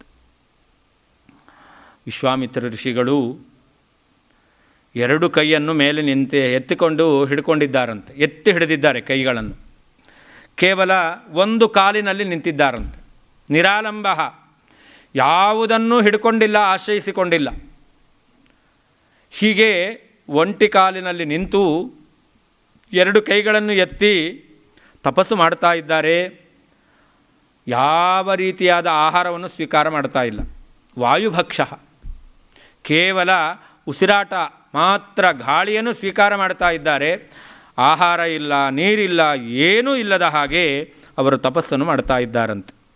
ಬೇಸಿಗೆ ಕಾಲ ಬಂತು ಅಂತಂದರೆ ಒಂದು ಸೂರ್ಯನ ತಾಪ, ಸುತ್ತಲೂ ಬೆಂಕಿಯನ್ನು ಹಾಕಿಕೊಂಡು ಅದರ ಮಧ್ಯದಲ್ಲಿ ಅವರು ನಿಂತುಕೊಂಡು ಮೇಲುಗಡೆ ನೋಡ್ತಾ ಕೈಯನ್ನು ಎತ್ತಿಕೊಂಡು ತಪಸ್ಸನ್ನು ಮಾಡ್ತಾ ಇದ್ದಾರಂತೆ. ಇದು ಬೇಸಿಗೆ ಕಾಲದಲ್ಲಿ. ಮಳೆಗಾಲ ಬಂತು ಅಂತಂದರೆ ವರ್ಷಾಸು, ಯಾವ ತಮಗೆ ಒಂದು ಆಶ್ರಯ ಇಲ್ಲದೆ ಇರತಕ್ಕಂತಹ ಧಾರಾಕಾರವಾಗಿ ಸುರಿಯುವಂತಹ ಮಳೆಯಲ್ಲಿಯೇ ನಿಂತುಕೊಂಡು ಅದೂ ಕೂಡ ಎರಡು ಕೈಯನ್ನು ಎತ್ತಿ ಒಂದು ಕಾಲಲ್ಲಿ ನಿಂತು ತಪಸ್ಸು ಮಾಡ್ತಾ ಇದ್ದಾರಂತೆ. ಚಳಿಗಾಲ ಬಂತು ಅಂತಂದರೆ ಹೇಳ್ತಾರೆ ಶಿಶಿರೇ ಸಲಿಲಸ್ಥಾಯಿ, ನೀರಿನಲ್ಲಿ ಮುಳುಗಿ. ಚಳಿಗಾಲದಲ್ಲಿ ಒಂದು ಬಾರಿ ನೀರಲ್ಲಿ ಮುಳುಗೋದೇ ಕಷ್ಟ. ಅಂತಹ ಚಳಿ ನಮ್ಮ ದೇಹಕ್ಕೆ ಶೈತ್ಯವನ್ನು ಉಂಟು ಮಾಡುತ್ತೆ. ಅದು ಯಾವುದನ್ನು ಗಮನಕ್ಕೆ ತೆಗೆದುಕೊಳ್ಳದೇನೆ ನನ್ನ ಇಂದ್ರಿಯ ನಿಗ್ರಹ ಮನೋನಿಗ್ರಹ ಏನು, ಇದನ್ನು ದೇವತೆಗಳು ತಿಳಿಯಬೇಕು, ಬ್ರಹ್ಮದೇವರು ನನ್ನನ್ನು ಬ್ರಹ್ಮರ್ಷಿ ಅಂತ ಕರೆಯಬೇಕು ಎಂಬುದಾಗಿ ಮನಸ್ಸಿನಲ್ಲಿ ದೃಢವಾದಂತಹ ಸ್ಥೈರ್ಯವನ್ನು ತಂದುಕೊಂಡು ಆ ಚಳಿಗಾಲದಲ್ಲಿ ಅವರು ನೀರಿನ ಮಧ್ಯದಲ್ಲಿ ತಪಸ್ಸನ್ನು ಮಾಡುತ್ತಾ ಇದ್ದಾರಂತೆ. ಮಳೆಗಾಲದಲ್ಲಿ ಮಳೆಯ ಹೊಡೆತವನ್ನು ಬೇಕಾದರೂ ಸಹಿಸಿಕೊಳ್ಬೋದು, ಆದರೆ ಬೇಸಿಗೆ ಕಾಲದ ಬಿಸಿಲಿನ ತಾಪ, ಚಳಿಗಾಲದಲ್ಲಿ ಚಳಿಯ ತಾಪ, ಇದನ್ನು ತಡ್ಕೊಳ್ಳಿಕ್ಕಾಗೋದಿಲ್ಲ. ಆದರೆ ವಿಶ್ವಾಮಿತ್ರ ಋಷಿಗಳು ಹೀಗೆ ತಪಸ್ಸನ್ನು ಮಾಡ್ತಾ ಇದ್ದಾರಂತೆ. ಹೀಗೆ ತಪಸ್ಸು ಮಾಡ್ತಾ 1000 ವರ್ಷ ಕಳೆದಿದೆಯಂತೆ. ಆಗ ದೇವಲೋಕದಲ್ಲಿ ಇಂದ್ರ ಆಲೋಚನೆ ಮಾಡ್ತಾ ಇದ್ದಾನಂತೆ. ಈ ವಿಶ್ವಾಮಿತ್ರ ಋಷಿಗಳು ಇಷ್ಟು ಭಯಂಕರವಾದಂತಹ ತಪಸ್ಸನ್ನು ಮಾಡ್ತಾ ಇದ್ದಾರೆ, ಇವರ ತಪಸ್ಸಿಗೆ ಏನಾದರೂ ಒಂದು ಭಂಗ ವಿಘ್ನ ಬರುವ ಹಾಗೆ ಮಾಡಬೇಕು ಅಂತ ದೇವಲೋಕದಲ್ಲಿ ದೇವೇಂದ್ರ ಆಲೋಚನೆ ಮಾಡ್ತಾ ಇದ್ದಾನಂತೆ. ದೇವೇಂದ್ರ ರಂಭೆಯನ್ನು ಕರೆದು ಹೇಳ್ತಾ ಇದ್ದಾನಂತೆ. ರಂಭಾಪ್ಸರಸರಂ ಶಕ್ರ ಸಹ ಸರ್ವೈರ್ಮರುದ್ಗಣೈ ಉವಾಚಾತ್ಮಹಿತಂ ವಾಕ್ಯಂ ಅಹಿತಂ ಕೌಶಿಕಸ್ಯ ಚ. ತನಗೆ ಒಳಿತಾಗಿರಬೇಕು, ವಿಶ್ವಾಮಿತ್ರ ಋಷಿಗೆ ಹಿತವಾಗಿರಬಾರದು ಅಂತಹ ಒಂದು ಮಾತನ್ನು ರಂಭೆಯನ್ನು ಕರೆದು ಇಂದ್ರ ಹೇಳ್ತಾ ಇದ್ದಾನಂತೆ. ರಂಭೆ ಕರೆದಾಗ ಬಂದಾಗ ಸುರಕಾರ್ಯಮಿದಂ ರಂಭೆ ಕರ್ತವ್ಯಂ ಸುಮಹತ್ವಯ ಅಂತ. ದೇವತೆಗಳಿಗೆ ಅನುಕೂಲವಾಗುವಂತಹ ಒಂದು ದೊಡ್ಡ ಕಾರ್ಯವನ್ನು ನೀನು ಮಾಡಬೇಕು ಅಂತ ಇಂದ್ರ ಹೇಳ್ತಾ ಇದ್ದಾನೆ. ಆಗ ವ್ರೀಡಿತ ಪ್ರಾಂಜಲಿರ್ಭೂತ್ವ ಪ್ರತ್ಯುವಾಚ ಸುರೇಶ್ವರಂ. ಅವಳು ನಾಚಿಕೆಯನ್ನು ಹೊಂದಿ ನಾಚಿಕೊಂಡು ಕೈ ಮುಗಿದು ಇಂದ್ರನಲ್ಲಿ ಅವಳು ಕೇಳ್ತಾ ಇದ್ದಾಳಂತೆ. ಅಯಂ ಸುರಪತೆ ಘೋರ ವಿಶ್ವಾಮಿತ್ರೋ ಮಹಾಮುನಿ ಕ್ರೋಧಮುತ್ಸೃಕ್ಷತೆ ಘೋರಂ ಮಯಿ ದೇವ ನ ಸಂಶಯ. ಇಂದ್ರ ಹೇಳ್ದ, ನೀನೊಂದು ಕೆಲಸವನ್ನು ಮಾಡಬೇಕು, ಅದು ದೇವತೆಗಳಿಗೆ ಬಹಳ ಹಿತವಾದದ್ದು. ಆದರೆ ವಿಶ್ವಾಮಿತ್ರ ಋಷಿಗೆ ಅಹಿತವಾದ ಕೆಲಸವನ್ನು ಮಾಡಬೇಕು ಅಂತ. ಆಗ ಅವಳು ನಾಚಿಕೆಗೊಂಡು ಹೇಳ್ತಾಳಂತೆ, ವಿಶ್ವಾಮಿತ್ರ ಋಷಿಗಳ ಹತ್ರ ಹೋಗಿ ನಾನು ಕೆಲಸವನ್ನು ಮಾಡಬೇಕು ಅಂತ ಹೇಳ್ತಾ ಇದ್ದೀಯಾ? ಕ್ರೋಧ ಮುತ್ಸೃಕ್ಷತೆ. ವಿಶ್ವಾಮಿತ್ರ ಋಷಿಗಳು ಮಹಾಕೋಪಿಷ್ಠರು. ಅವರೇನಾದರೂ ನನ್ನ ಮೇಲೆ ಕೋಪವನ್ನು ತೋರಿಸಿದ್ದಾರೆ ಅಂತಂದರೆ, ತೋರಿಸ್ತಾರೆ ಅಲ್ಲ, ಘೋರಂ ಮಯಿ ದೇವನ ಸಂಶಯ, ಖಂಡಿತವಾಗಿಯೂ ನನ್ನ ಮೇಲೆ ಕುಪಿತರಾಗುತ್ತಾರೆ. ಅದರಿಂದ ನಾನು ಅವರು ಕೋಪಗೊಂಡು ಶಾಪ ಕೊಟ್ಟರೆ ನಾನು ದುಃಖವನ್ನು ಅನುಭವಿಸಬೇಕಾಗುತ್ತೆ. ತಥೋಹಿಮೆ ಭಯಂ ದೇವಾ, ನನಗೆ ತುಂಬ ಭಯ ಆಗುತ್ತಾ ಇದೆ. ವಿಶ್ವಾಮಿತ್ರ ಋಷಿಗಳ ಹತ್ತಿರ ಹೋಗಲಿಕ್ಕೆ ನನಗೆ ಮನಸ್ಸಿಲ್ಲ ಎಂಬುವ ಅರ್ಥದಲ್ಲಿ ಅವಳು ಹೇಳ್ತಾಳೆ. ಆಗ ಇಂದ್ರ ಹೇಳ್ತಾನೆ, ಮಾ ಭೈಷಿ ರಂಭೆ, ಯಾಕೆ ಭಯಪಡ್ತೀಯ? ನೀನು ಎದುರುಗಡೆ ಹೋಗು, ನಿನಗೆ ಯಾವ ರೀತಿಯಿಂದಲೂ ತೊಂದರೆ ಬಾರದ ಹಾಗೆ ನಿನ್ನ ಹಿಂದೆ ನಾನು ಇರ್ತೇನೆ, ನಿನಗೆ ಅನುಕೂಲಕಾರಕನಾಗಿ ಮನ್ಮಥನೂ ಇರ್ತಾನೆ ಎಂಬುದಾಗಿ ಇಂದ್ರ ಹೇಳ್ತಾ ಇದ್ದಾನೆ. ತೇ ಕುರುಷ್ವ ಮಮ ಶಾಸನಂ ಅಯಂ ಕಂದರ್ಪ ಸಹಿತ ಸ್ಥಾಸ್ಯಾಮಿ ತವ ಪಾರ್ಶ್ವತಃ. ಮನ್ಮಥನ ಜೊತೆಯಲ್ಲಿ ನಾನು ನಿನ್ನ ಜೊತೆಗೇ ಇರ್ತೇನೆ, ಅದರಿಂದ ನೀನೇನು ಭಯಪಡಬೇಕಾಗಿಲ್ಲ. ತ್ವಂ ಹಿ ರೂಪಂ ಬಹುಗುಣಂ ಕೃತ್ವಾ ಪರಮಭಾಸ್ವರಂ ತಂ ಋಷಿಂ ಕೌಶಿಕಂ ಭದ್ರೇ ಭೇದಯಸ್ವ ತಪಸ್ವಿನಂ. ನೀನು ಮಾಡಬೇಕಾದದ್ದಿಷ್ಟೇ, ನಿನ್ನ ಸುಂದರವಾದ ರೂಪವನ್ನು ಅವನಿಗೆ ದರ್ಶನ ಮಾಡಿಸಿ ವಿಶ್ವಾಮಿತ್ರ ಋಷಿಗಳು ತಪಸ್ಸು ಮಾಡದ ಹಾಗೆ, ತಪಸ್ಸಿನಿಂದ ಅವರು ಹಿಂಜರಿಯುವಂತೆ ನೀನು ಮಾಡಬೇಕು ಅಂತ ಇಂದ್ರ ಹೇಳ್ದ. ನೀನು ಭಯಪಡಬೇಕಾದದ್ದೇನೂ ಇಲ್ಲ, ನಿನ್ನ ಹಿಂದೆ ನಾನಿದ್ದೇನೆ, ಎಲ್ಲ ರೀತಿಯಿಂದ ರಕ್ಷಣೆಗೆ ನಾನು ಬೆಂಬಲನಾಗಿದ್ದೇನೆ ಅಂತ. ಅಷ್ಟೇ ಅಲ್ಲ, ಮನ್ಮಥನೂ ಜೊತೆಗಿದ್ದಾನೆ ಅಂತ ಹೇಳಿದ್ರಿಂದ ರಂಭೆ ಹೊರಟಿದ್ದಾಳೆ. ಇತ್ತ ವಿಶ್ವಾಮಿತ್ರ ಋಷಿಗಳು ಏನು ತಪಸ್ಸು ಮಾಡ್ತಾ ಇದ್ದಾರೆ ಅಲ್ಲಿಗೆ ಬಂದಿದ್ದಾಳೆ. ದರ್ಶನೇನ ಚ ರಂಭಾಯಾ ಮುನಿ ಸಂದೇಹಮಾಗತಃ ಅಥ ತಸ್ಯ ಚ ಶಬ್ದೇನ ಗೀತೇನ ಅಪ್ರತಿಮೇನ ಚ. ಆ ರಂಭೆ ವಿಶ್ವಾಮಿತ್ರ ಋಷಿಗಳು ತಪಸ್ಸು ಮಾಡುವಂತಹ ಆ ಉತ್ತರ ದಿಕ್ಕಿಗೆ ಬಂದು ಅವಳು ತನ್ನ ಮಧುರವಾದ ಕಂಠದಿಂದ ಗಾನ ಮಾಡ್ತಾ ಇದ್ದಾಳಂತೆ. ಕೋಕಿಲಸ್ಯ ಚ ಶುಶ್ರಾವ, ಕೋಗಿಲೆಯಂತೆ ಇಂಪಾಗಿರ್ತಕ್ಕಂಥ ಧ್ವನಿ ಎಂಬತಕ್ಕಂಥದ್ದು. ಅಷ್ಟೇ ಅಲ್ಲ, ಶಬ್ದೇನ ಗೀತೇನ, ಅವಳ ಗೆಜ್ಜೆಯ ಶಬ್ದ ಇದೆಲ್ಲವನ್ನೂ ಕೂಡ ಕೇಳ್ತಾ ಇದ್ದಾರೆ. ಇಂಪಾದಂತಹ ಧ್ವನಿ, ಮನಸ್ಸಿಗೆ ಸಂತೋಷವನ್ನು ಉಂಟು ಮಾಡತಕ್ಕಂತಹ ಗಾನ, ಇದನ್ನು ಕೇಳಿ ಆ ವಿಶ್ವಾಮಿತ್ರ ಋಷಿಗಳು ಅಂದ್ಕೊಳ್ತಾರಂತೆ, ಸಹಸ್ರಾಕ್ಷಸ್ಯ ತತ್ಕರ್ಮ ವಿಜ್ಞಾಯ. ಇದೆಲ್ಲ ಇಂದ್ರನ ಕುತಂತ್ರ. ನನ್ನ ತಪಸ್ಸು ಅದು ಸಂಪೂರ್ಣ ಆಗಬಾರದು, ಫಲಕಾರಿ ಆಗಬಾರದು, ಇದಕ್ಕೆ ವಿಘ್ನ ಉಂಟು ಮಾಡಬೇಕು ಎಂಬುದಾಗಿ ಈ ವಿಶ್ವಾಮಿತ್ರ ಈ ರಂಭೆಯನ್ನು ಕಳಿಸಿದ್ದಾನೆ. ರಂಭಾಂ ಕ್ರೋಧ ಸಮಾವಿಷ್ಟ ಅಂತ. ಯಾವಾಗ ಮಧುರವಾದ ಧ್ವನಿಯಿಂದ ವಿಶ್ವಾಮಿತ್ರ ಋಷಿಗಳ ಮನಸ್ಸನ್ನು ಸೆಳೆಯಬೇಕು ಅಂತ ರಂಭೆ ಗಾನ ಮಾಡಿದ್ಲೋ, ವಿಶ್ವಾಮಿತ್ರ ಋಷಿಗಳು ಕಾಮಕ್ಕೆ ಬಲಿಯಾಗಲಿಲ್ಲಂತೆ. ಭಾಗವತದಲ್ಲಿ ನಾರಾಯಣ ರೂಪಿಯಾದ ಪರಮಾತ್ಮನ ವರ್ಣನೆ ಮಾಡಬೇಕಾದರೆ ಒಂದು ಸುಂದರವಾದ ಮಾತಿದೆ. ಕಾಮಂ ದಹಂತಿ ಕೃತಿನಃ ನನು ರೋಷ ದೃಷ್ಟ್ಯ ರೋಷಂ ದಹಂತ ಮುತ ತೇನ ದಹಂತೆ ಅಸಹ್ಯಂ ಅಂತ. ಋಷಿಮುನಿಗಳೆಲ್ಲ ತಮ್ಮ ಕೋಪದಿಂದ ಕಾಮವನ್ನು ಗೆದ್ದು ಬಿಡ್ತಾರೆ. ಆದರೆ ಅವರಿಗೆ ಅಸಹ್ಯವಾದಂತಹ ಕಾಮವನ್ನು ಗೆಲ್ಲುವಂತಹ ಸಾಮರ್ಥ್ಯ ಇದ್ದರೂ ಆ ಕಾಮವನ್ನು ಗೆಲ್ಲಲಿಕ್ಕೆ ಅವರು ಕ್ರೋಧವನ್ನು, ಕೋಪವನ್ನು ಅವರು ಶಸ್ತ್ರವನ್ನಾಗಿ ಉಪಯೋಗ ಮಾಡಿಕೊಳ್ತಾರೆ. ಆದರೆ ಆ ಕೋಪ ಅವರ ಮೇಲೇ ಅದು ತನ್ನ ಪ್ರಭಾವವನ್ನು ತೋರಿದಾಗ ಆ ಕೋಪದ ಪ್ರಭಾವವನ್ನು ಅವರಿಗೆ ತಡ್ಕೊಳ್ಳಿಕ್ಕಾಗೋದಿಲ್ಲ. ಇದು ಭಾಗವತ ಹೇಳಿದಂಥ ಮಾತು. ಅದು ವಿಶ್ವಾಮಿತ್ರ ಋಷಿಗಳ ಈ ಒಂದು ವಿಷಯದಲ್ಲಿ ನಮಗೆ ಚೆನ್ನಾಗಿ ಸ್ಪಷ್ಟವಾಗಿ ತಿಳಿದು ಬರ್ತಾ ಇದೆ. ವಿಶ್ವಾಮಿತ್ರ ಋಷಿಗಳು ರಂಭೆ ಬಂದಾಗ ಅವಳ ಇಂಪಾದ ಗಾನವನ್ನು ಕೇಳಿ ಕಾಮಮೋಹಿತರಾಗಲಿಲ್ಲ. ಯಾಕೆ? ಕೋಪಗೊಂಡರು. ತನ್ನ ತಪಸ್ಸಿಗೆ ಭಂಗ ಬರುತ್ತೆ, ಇವಳು ಭಂಗ ಉಂಟು ಮಾಡಲಿಕ್ಕೋಸ್ಕರವೇ ಬಂದಿದ್ದಾಳೆ ಎಂಬುದಾಗಿ ಕಾಮವನ್ನು ಗೆಲ್ಲಿಕ್ಕೋಸ್ಕರ ಕೋಪವನ್ನು ಅವರು ಶಸ್ತ್ರವನ್ನಾಗಿ ಮಾಡಿಕೊಂಡಿದ್ದಾರೆ. ಆದರೆ ರೋಷಂ ದಹಂತ ಮುತತೆ ನ ದಹಂತ್ಯಸಹ್ಯಂ, ಆ ಕೋಪವನ್ನು ಮಾತ್ರ ನಿಗ್ರಹ ಮಾಡಿಕೊಳ್ಳಿಕ್ಕಾಗೋದಿಲ್ಲ. ವಿಶ್ವಾಮಿತ್ರ ಋಷಿಗಳು ಕೋಪದಿಂದ ಕಾಮವನ್ನು ನಿಗ್ರಹ ಮಾಡಿಕೊಂಡರು, ಕೋಪಕ್ಕೆ ಬಲಿಯಾಗಿದ್ದಾರೆ, ಕೋಪದಿಂದ ಶಾಪವನ್ನು ಕೊಡ್ತಾ ಇದ್ದಾರೆ. ಶಶಾಪ ಕುಶಿಕಾತ್ಮಜಃ. ಏನು ಶಾಪ ಕೊಟ್ಟರು? ಯನ್ಮಾಂ ಲೋಭಯಸೇ ರಂಭೆ ಕಾಮಕ್ರೋಧ ಜಯೈಷಿಣಂ ದಶವರ್ಷ ಸಹಸ್ರಾಣಿ ಶೈಲಿ ಸ್ಥಾಸ್ಯಸಿ ದುರ್ಭಗೆ. ಕಾಮ ಕ್ರೋಧಗಳನ್ನು ಗೆದ್ದು ಜಿತೇಂದ್ರಿಯ ಎಂಬುದಾಗಿ ಖ್ಯಾತಿಯನ್ನು ಪಡೆದು ಬ್ರಹ್ಮರ್ಷಿ ಎಂಬತಕ್ಕಂತಹ ಕೀರ್ತಿಯನ್ನು ಪಡೆಯಬೇಕು ಎಂಬುದಾಗಿ ಪ್ರವೃತ್ತಿ ಮಾಡ್ತಕ್ಕಂತಹ ನನಗೆ ನೀನು ತೊಂದರೆಯನ್ನು ಉಂಟು ಮಾಡ್ತಾ ಇದ್ದೀಯ.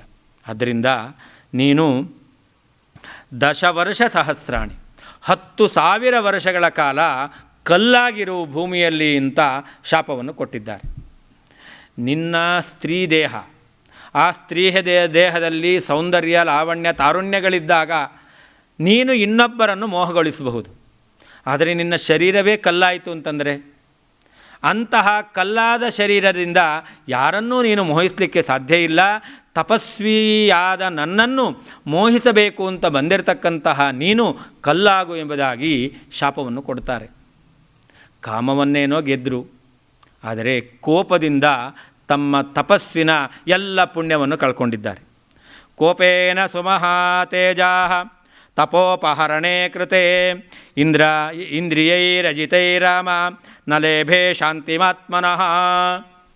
ವಿಶ್ವಾಮಿತ್ರ ಋಷಿಗಳು ಶಾಪವನ್ನು ಕೊಟ್ಟದ್ದರಿಂದ ತಮ್ಮ ಎಲ್ಲ ಪುಣ್ಯವನ್ನು ಅವರು ಕಳ್ಕೊಂಡಿದ್ದಾರಂತೆ. ಇದು ರಾಮಾಯಣ ನಮಗೆ ಕೊಡ್ತಕ್ಕಂಥ ಒಂದು ಸಂದೇಶ. ನಮಗೆ ಯಾರಾದರೂ ಸ್ವಲ್ಪ ಬೇಸರವನ್ನು ಉಂಟು ಮಾಡಿದ್ದಾರೆ ಅಂತಂದರೆ ಬಾಯಿಗೆ ಬಂದಾಗ ಮಾತಾಡ್ತೇವೆ.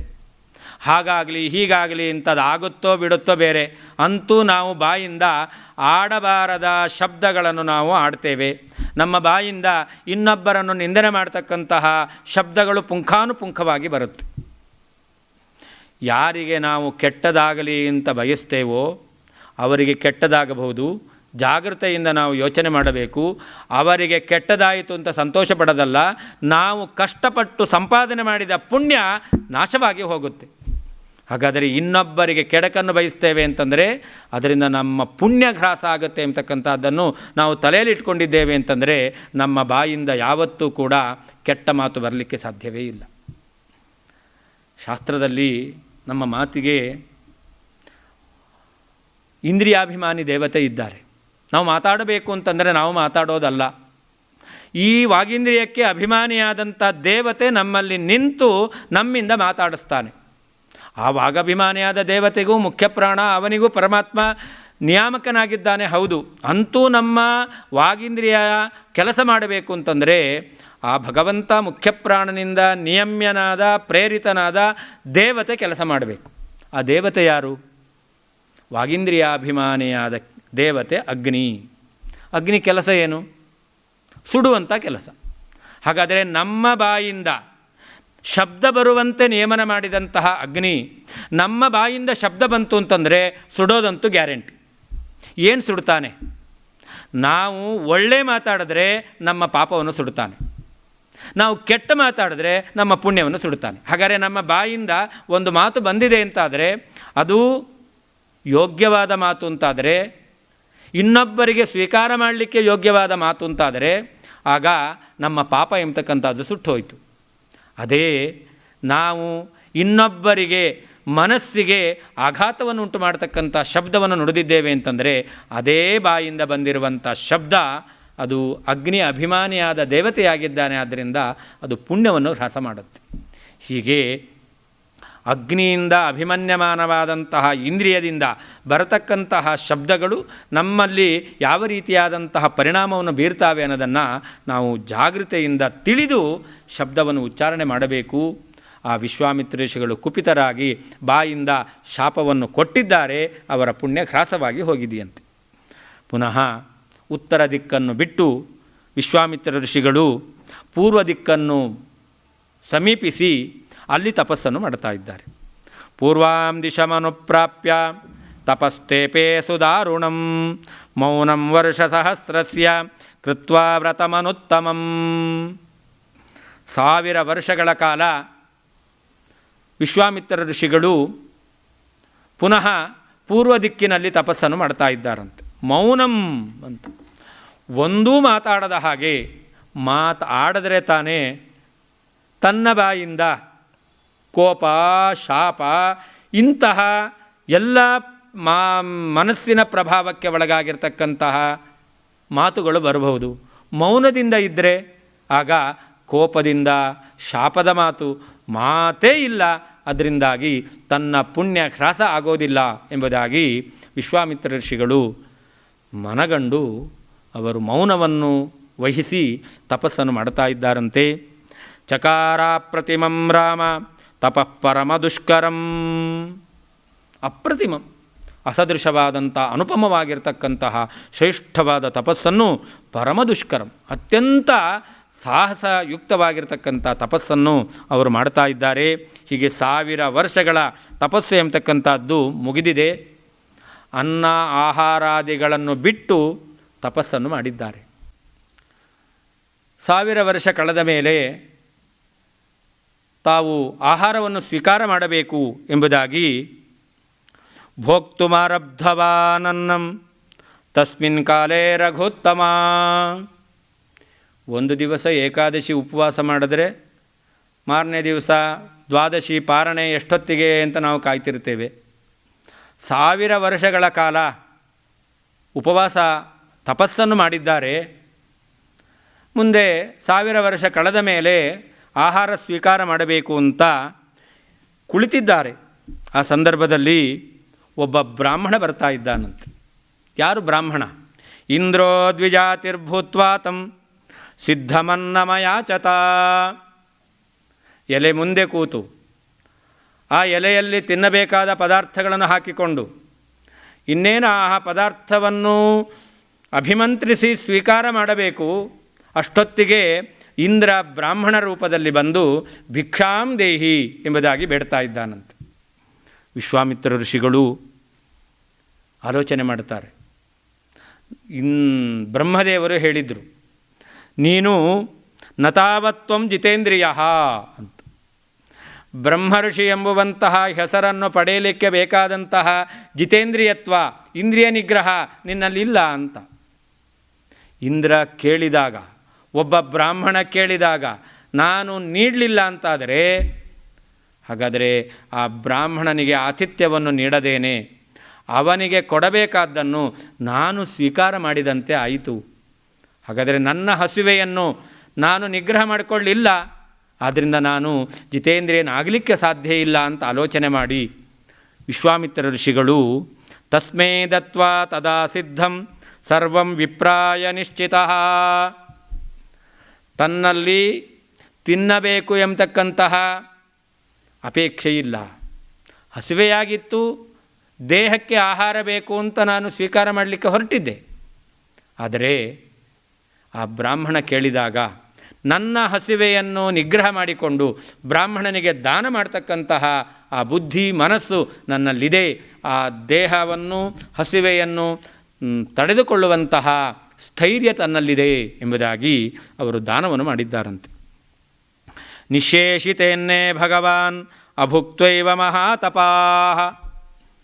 ಸ್ವಲ್ಪ ಆಹಾರವನ್ನು ಸ್ವೀಕಾರ ಮಾಡಬೇಕು ಅಂತ ಬಂದಾಗ ಆ ಬ್ರಾಹ್ಮಣ ಬಂದು ಭಿಕ್ಷೆ ಬೇಡಿದ, ನೀಡಿದರು. ಸಂಪೂರ್ಣವಾಗಿ ಅದನ್ನು ಬ್ರಾಹ್ಮಣನಿಗೆ ದಾನ ಮಾಡಿದ್ದಾರಂತೆ. ನಿಶೇಷಿತೇನ್ನೇ ಅಂತ. ಅನ್ನ ಖಾಲಿಯಾಗಿ ಹೋಯಿತು, ಉಳಿಲೇ ಇಲ್ಲ ತನಗೆ ತಿನ್ನಲಿಕ್ಕೆ. ಆಹಾರವನ್ನು ಸ್ವೀಕಾರ ಮಾಡದೇನೆ ಪುನಃ ತಪಸ್ಸನ್ನು ಮಾಡಿದ್ದಾರಂತೆ. ನ ಕಿಂಚಿದ್ ಅವದದ್ವಿಪ್ರಂ ಮೌನವ್ರತಂ ಅಥಾ ಸ್ಥಿತಃ.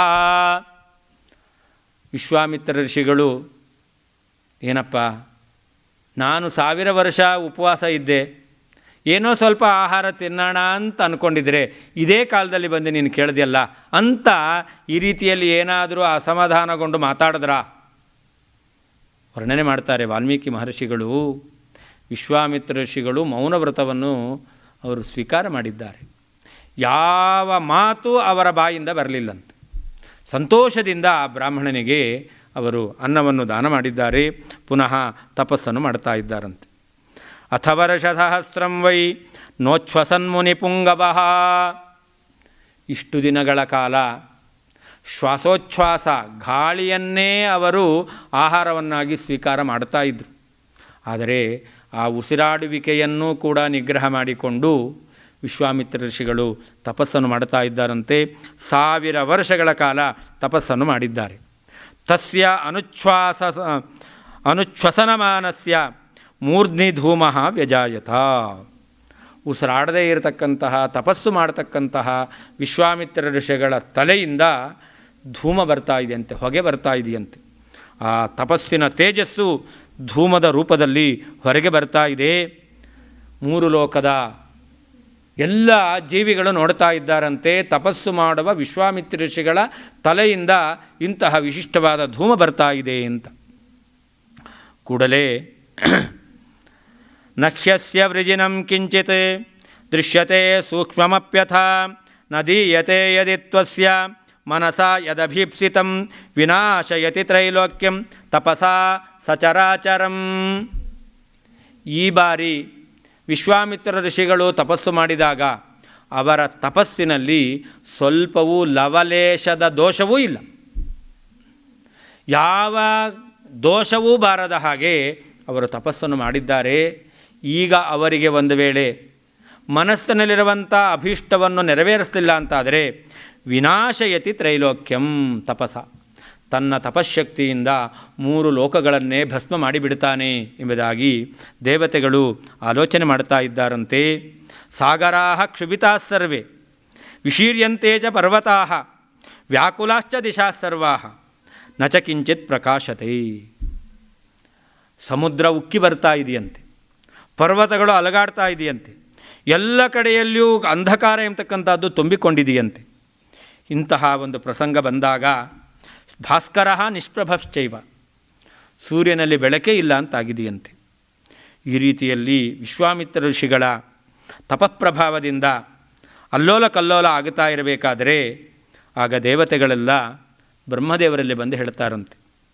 ತತಸ್ಸುರಗಣಾ ಸರ್ವೇ ಪಿತಾಮಹ ಪುರೋಗಮಾಃ ವಿಶ್ವಾಮಿತ್ರಂ ಮಹಾತ್ಮಾನಂ ವಾಕ್ಯಂ ಮಧುರಮಬ್ರುವನ್.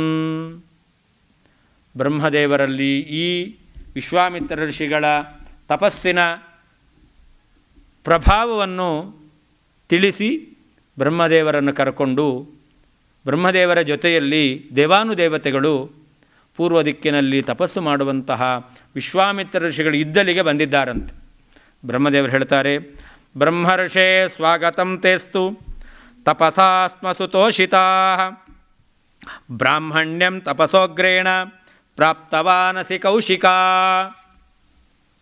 ಮೊದಲು ರಾಜರ್ಷಿಯಾದಿ, ಅನಂತರ ಋಷಿಯಾದಿ, ಮಹರ್ಷಿಯಾದಿ, ಛಲ ಬಿಡದೇನೆ ನೀನು ತಪಸ್ಸನ್ನು ಮಾಡಿ ಈಗ ನನ್ನಿಂದಲೇ ಬ್ರಹ್ಮರ್ಷೇ ಸ್ವಾಗತಂ ತೇಸ್ತು, ನಿನಗೆ ಸ್ವಾಗತ ಬ್ರಹ್ಮರ್ಷಿ ಎಂಬುದಾಗಿ ಸಂಬೋಧನೆ ಮಾಡಿ ಬ್ರಹ್ಮದೇವರು ಹೇಳುತ್ತಾರೆ.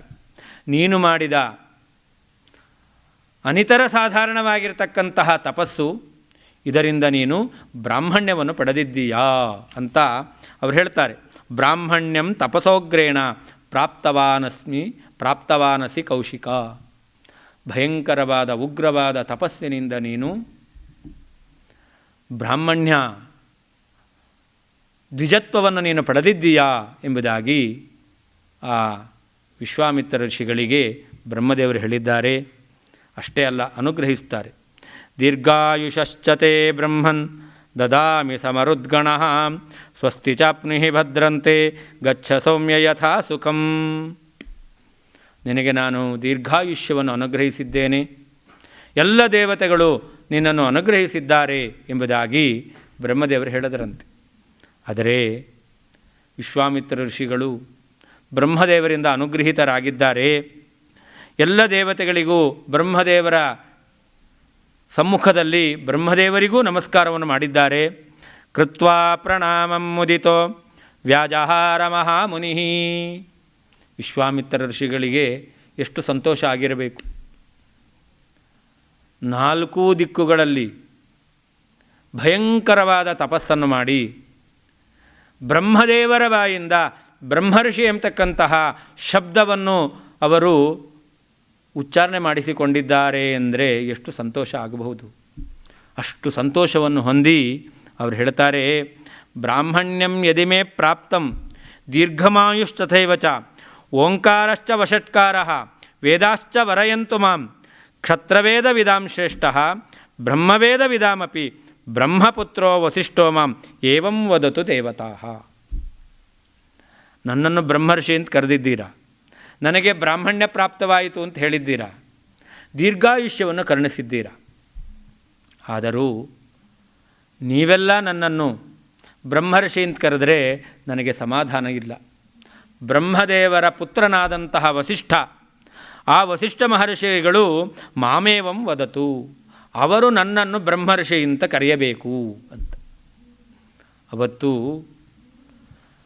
ವಸಿಷ್ಠ ಋಷಿಗಳು ವಿಶ್ವಾಮಿತ್ರ ಕೌಶಿಕನಾಗಿದ್ದಾಗ ರುದ್ರದೇವರ ವರದಿಂದ ಶಸ್ತ್ರಾಸ್ತ್ರಗಳನ್ನು ಪಡೆದು ಬಂದು ವಸಿಷ್ಠರ ಮೇಲೆ ಪ್ರಯೋಗ ಮಾಡಿದಾಗ ಕೇವಲ ಬ್ರಹ್ಮದಂಡದ ಪ್ರಭಾವದಿಂದ ಆ ಕೌಶಿಕನನ್ನು ಅವರು ಪರಾಜಯಗೊಳಿಸಿದರು. ಆಗ ಅವನಿಗೆ ಅನಿಸಿತ್ತು, ದಿಗ್ಬಲಂ ಕ್ಷತ್ರಿಯ ಬಲಂ ಬ್ರಹ್ಮತೇಜೋ ಬಲಂ ಬಲಂ ಅಂತ. ಆಗಲೇ ಅವನು ಪ್ರತಿಜ್ಞೆ ಮಾಡಿದ್ದ, ಯಾವ ಬ್ರಹ್ಮ ವರ್ಚಸ್ಸಿನ ಪ್ರಭಾವದಿಂದಾಗಿ ನೀವು ನನ್ನನ್ನು ಪರಾಜಯಗೊಳಿಸಿದ್ದೀರೋ ನಿಮ್ಮ ಬಾಯಿಂದಲೇ ನಾನು ಬ್ರಹ್ಮರ್ಷಿ ಎಂಬತಕ್ಕಂತಹ ಹೆಸರನ್ನು ನಾನು ನುಡಿಸ್ಕೊಳ್ತೇನೆ ಅಂತ ಬ್ರಹ್ಮದೇವರು ಕೊಟ್ಟಿದ್ದಾರೆ. ಆದರೆ ಯಾರ ಎದುರುಗಡೆ ಪರಾಜಿತನಾಗಿ ಅವರ ಬಾಯಿಂದ ಬ್ರಹ್ಮರ್ಷಿ ಎಂಬತಕ್ಕಂಥ ಶಬ್ದ ನುಡಿಸಿಕೊಳ್ಳಬೇಕು ಅಂತ ಅವನು ಅಂದುಕೊಂಡದನೋ ಅದನ್ನು ದೇವತೆಗಳಲ್ಲಿ ಪ್ರಾರ್ಥನೆ ಮಾಡ್ತಾನಂತೆ. ವಸಿಷ್ಠ ಋಷಿಗಳು ನನ್ನನ್ನು ಬ್ರಹ್ಮರ್ಷಿ ಎಂಬುದಾಗಿ ಕರೆಯಬೇಕು ಅಂತ. ಆಗ ವಸಿಷ್ಠರು ಅಲ್ಲಿಗೆ ಬಂದು ಅವನಿಗೆ ಅನುಗ್ರಹವನ್ನು ಮಾಡಿದ್ದಾರೆ. ಸಖ್ಯಂಚಕಾರ ಬ್ರಹ್ಮರ್ಷಿ ಏವಮಸ್ತ್ವಿತಿ ಚಾಬ್ರವೀತ್ ಬ್ರಹ್ಮರ್ಷಿಸ್ತ್ವಂ ನ ಸಂದೇಹ ಸರ್ವಂ ಸಂಕಲ್ಪ್ಯಸೇ ತವಾ ಅಂತ. ವಸಿಷ್ಠ ಋಷಿಗಳು ಅಲ್ಲಿಗೆ ಬಂದು ವಿಶ್ವಾಮಿತ್ರ ಋಷಿಗಳನ್ನು ಬ್ರಹ್ಮರ್ಷಿ ಎಂಬುದಾಗಿ ಅವರು ಸಂಬೋಧನೆ ಮಾಡಿದ್ದಾರೆ.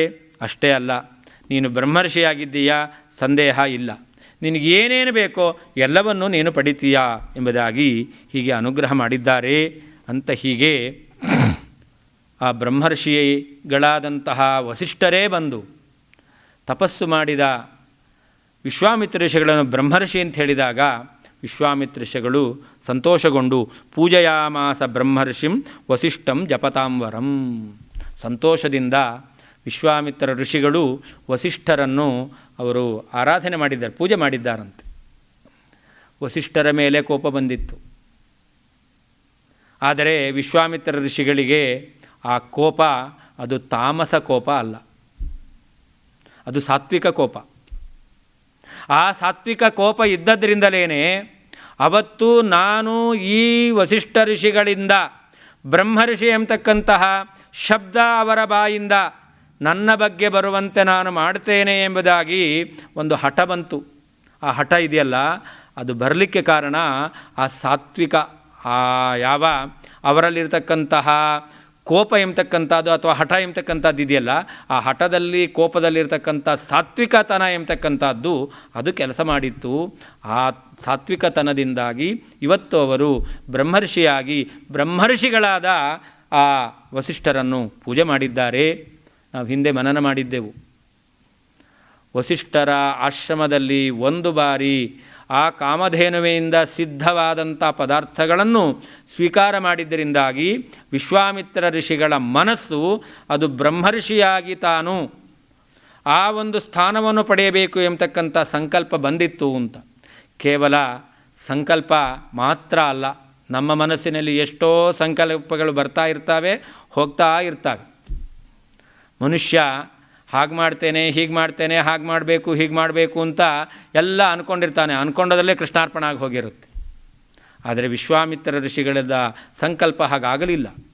ಬ್ರಹ್ಮರ್ಷಿ ಆಗಬೇಕು ಅಂತ ಅಂದುಕೊಂಡ್ರು. ಆ ಬ್ರಹ್ಮರ್ಷಿ ಪದವಿಯನ್ನು ಪಡೆದರು. ಹಾಗಾದ್ರೆ ಇಷ್ಟೆಲ್ಲ ಆಗಲಿಕ್ಕೆ ಏನು ಕಾರಣ? ಒಂದು ಬಾರಿ ವಸಿಷ್ಠ ಋಷಿಗಳ ಆಶ್ರಮದಲ್ಲಿ ಸಾತ್ವಿಕವಾದ ಆಹಾರವನ್ನು ಸ್ವೀಕಾರ ಮಾಡಿದ್ದು ಇದಕ್ಕೆ ಕಾರಣ. ಹಾಗಾದರೆ ನಾವು ಕೂಡ ಸಾತ್ವಿಕವಾಗಿರ್ತಕ್ಕಂಥ ಆಹಾರವನ್ನು ಸ್ವೀಕಾರ ಮಾಡ್ತೇವೆ ಅಂತಂದರೆ ನಮ್ಮ ಮನಸ್ಸು ಅದು ಒಳ್ಳೆಯ ರೀತಿಯಲ್ಲಿ ಸಾಧನೆಯನ್ನು ಮಾಡುವಂತಹ ದಾರಿಯನ್ನು ಹಿಡಿಯುತ್ತೆ. ಒಂದು ವೇಳೆ ತಾಮಸ ಆಹಾರವನ್ನು ನಾವು ಸ್ವೀಕಾರ ಮಾಡ್ತೇವೆ ಅಂತಂದರೆ, ಒಂದೇ ಒಂದು ಬಾರಿ ಅಶ್ವತ್ಥಾಮಾಚಾರ್ಯರು ದುರ್ಯೋಧನನ ಮನೆಯಲ್ಲಿ ಹಾಲು ಕುಡಿದಿದ್ದರು. ಬಾಲಕನಾಗಿದ್ದಾಗ ದುರ್ಯೋಧನನ ಮನೆಯಲ್ಲಿ ಒಂದು ಬಾರಿ ಹಾಲನ್ನೇ ಕುಡಿದದ್ದು. ವಿಷ ಏನಲ್ಲ, ಅಥವಾ ಯಾವುದೋ ಕೆಟ್ಟ ಪದಾರ್ಥ ಅಲ್ಲ. ಆದರೆ ಆ ಹಾಲು ಕೂಡ ಅಶ್ವತ್ಥಾಮಾಚಾರ್ಯರ ಮನಸ್ಸಿನಲ್ಲಿ ಪರಿಣಾಮಗೊಂಡು ಕೊನೆಯಲ್ಲಿ ಪಾಂಡವರ ಸಂತತಿಯನ್ನೇ ನಿರ್ನಾಮ ಮಾಡುವಂತಹ ದೃಢ ನಿರ್ಧಾರವನ್ನು ತಂದುಕೊಳ್ತು. ಏನು ಕಾರಣ? ದುರ್ಯೋಧನನ ಸಹವಾಸ, ದುರ್ಯೋಧನನ ಮನೆಯಲ್ಲಿ ಕುಡಿದ ಒಂದು ಬಾರಿ ಕುಡಿದ ಹಾಲಿನ ಪ್ರಭಾವ. ಹೀಗೆ ದುಷ್ಟರ ಮನೆಯಲ್ಲಿ ಒಂದು ಬಾರಿ ನಾವು ಕೆಟ್ಟದ್ದನ್ನು ಸ್ವೀಕಾರ ಮಾಡಿದ್ರೂ ಅದು ನಮ್ಮನ್ನು ಸಂಪೂರ್ಣವಾಗಿ ನಿರ್ನಾಮ ಮಾಡಿಬಿಡುತ್ತೆ, ನಮ್ಮನ್ನು ಹಾಳು ಮಾಡಿಬಿಡುತ್ತೆ. ಅದೇ ಯೋಗ್ಯರ ಮನೆಯಲ್ಲಿ ಒಂದು ಬಾರಿ ನಾವು ಆಹಾರವನ್ನು ಸ್ವೀಕಾರ ಮಾಡಿದ್ದೇವೆ ಅಂತಂದರೆ ಅದು ನಮ್ಮನ್ನು ಸನ್ಮಾರ್ಗದಲ್ಲಿ ಕರ್ಕೊಂಡು ಹೋಗುತ್ತೆ ಅನ್ನಲಿಕ್ಕೆ ಎರಡು ಉದಾಹರಣೆಯನ್ನು ಕಾಣ್ತೇವೆ. ಕೆಟ್ಟ ದುರ್ಯೋಧನನ ಮನೆಯಲ್ಲಿ ಹಾಲನ್ನು ಕುಡಿದಂತಹ ಅಶ್ವತ್ಥಾಮಾಚಾರ್ಯರು ಪಾಂಡವರನ್ನೇ ಕೊಲ್ಲಬೇಕು, ಪಾಂಡವರ ಸಂತತಿಯನ್ನೇ ನಿರ್ನಾಮ ಮಾಡಬೇಕು ಅಂತ ಪ್ರವೃತ್ತಿಯನ್ನು ಮಾಡಿದರು. ಅದೇ ವಸಿಷ್ಠರ ಸಾತ್ವಿಕರ ಮನೆಯಲ್ಲಿ ಒಂದು ಬಾರಿ ಆಹಾರವನ್ನು ಸ್ವೀಕಾರ ಮಾಡಿದಂತಹ ವಿಶ್ವಾಮಿತ್ರ ಋಷಿಗಳು ಬ್ರಹ್ಮರ್ಷಿಯಾಗಿ ಮೆರೆದರು.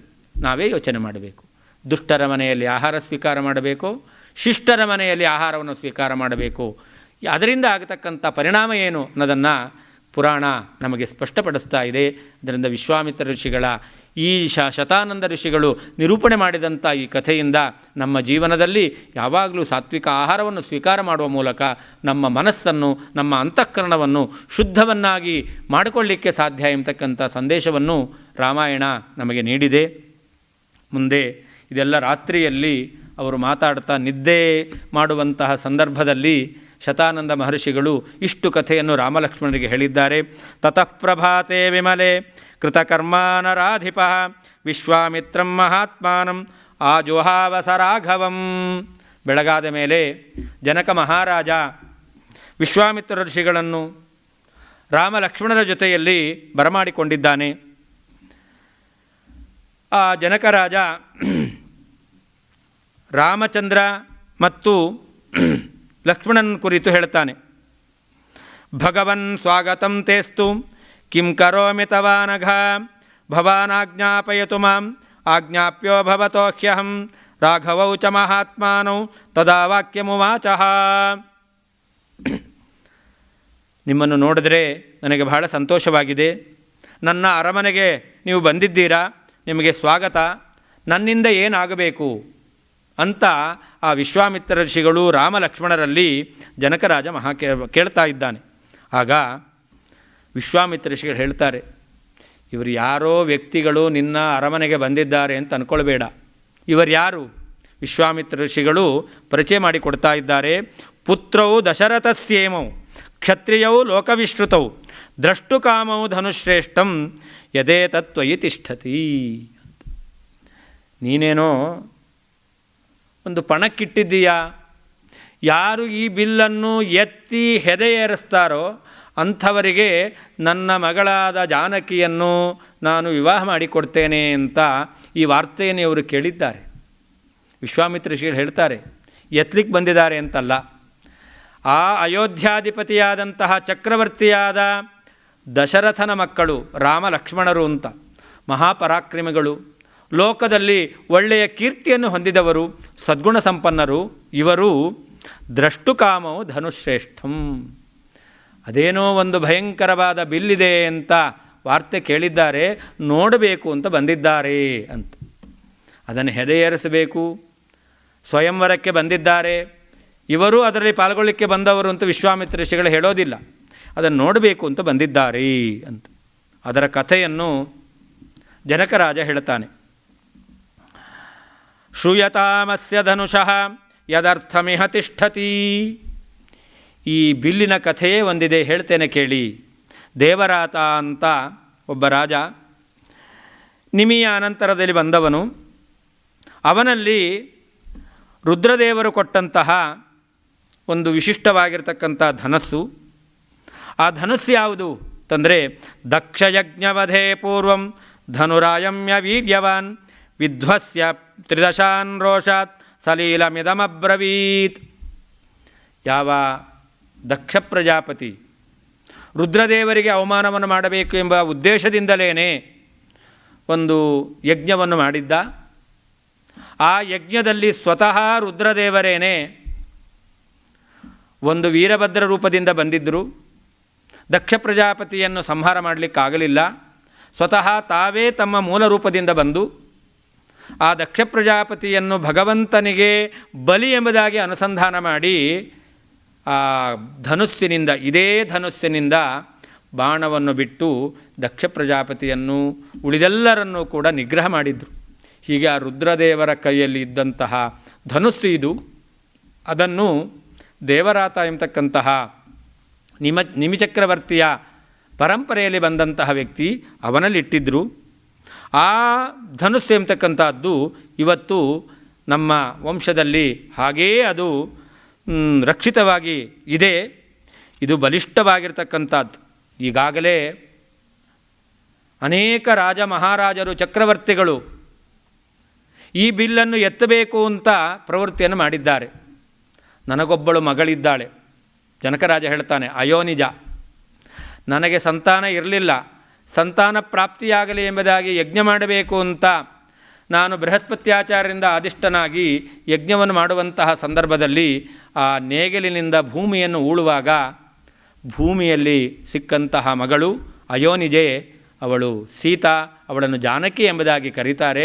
ಆ ಮಗಳಿಗೆ ನಾನು ಯೋಗ್ಯನಾದ ವರನನ್ನು ಹುಡುಕ್ತಾ ಇದ್ದೇನೆ, ಅದಕ್ಕೋಸ್ಕರ ಒಂದು ಪಣ ಇಟ್ಟಿದ್ದೇನೆ. ಅವತ್ತು ರುದ್ರದೇವರು ದಕ್ಷ ಪ್ರಜಾಪತಿಯನ್ನು ನಿಗ್ರಹ ಮಾಡಿ ಅವನ ಪರಿವಾರದವರನ್ನು ನಿಗ್ರಹ ಮಾಡಿರ್ತಕ್ಕಂತಹ, ಈಗ ನಮ್ಮ ರಾಜ್ಯದಲ್ಲಿರ್ತಕ್ಕಂತಹ ನನ್ನಿಂದಲೂ ರಕ್ಷಿತವಾದಂಥ ಧನುಸ್ಸನ್ನು ಯಾರು ಹೆದೆಯೇರಿಸಿ ಅವರು ಹಗ್ಗವನ್ನು ಕಟ್ತಾರೋ, ಮೊದಲು ಎತ್ತಬೇಕು, ಆಮೇಲೆ ಬಗ್ಗಿಸಬೇಕು, ಹಗ್ಗವನ್ನು ಕಟ್ಟಬೇಕು, ಅಂಥವರಿಗೆ ನನ್ನ ಮಗಳನ್ನು ಜಾನಕಿಯನ್ನು ವಿವಾಹ ಮಾಡಿಕೊಡ್ತೇನೆ ಅಂತ ನಾನು ಪಣವನ್ನಿಟ್ಟಿದ್ದೇನೆ. ಕ್ಷತ್ರಂ ಶೋಧಯತಾ ಲಬ್ಧಾ ನಾಮ್ನಾ ಸೀತೇತಿ ವಿಶ್ರುತ. ಆ ಸೀತೆ ಅವಳನ್ನು ಪಡೆಯಬೇಕು ಎಂಬುದಾಗಿ ಅನೇಕ ಜನರು ಬಂದಿದ್ದಾರೆ. ಆದರೆ ನಶೇಕುಹು ಗ್ರಹಣೇ ತಸ್ಯ ಧನುಷಃ ತೋಲನೇಪಿವ.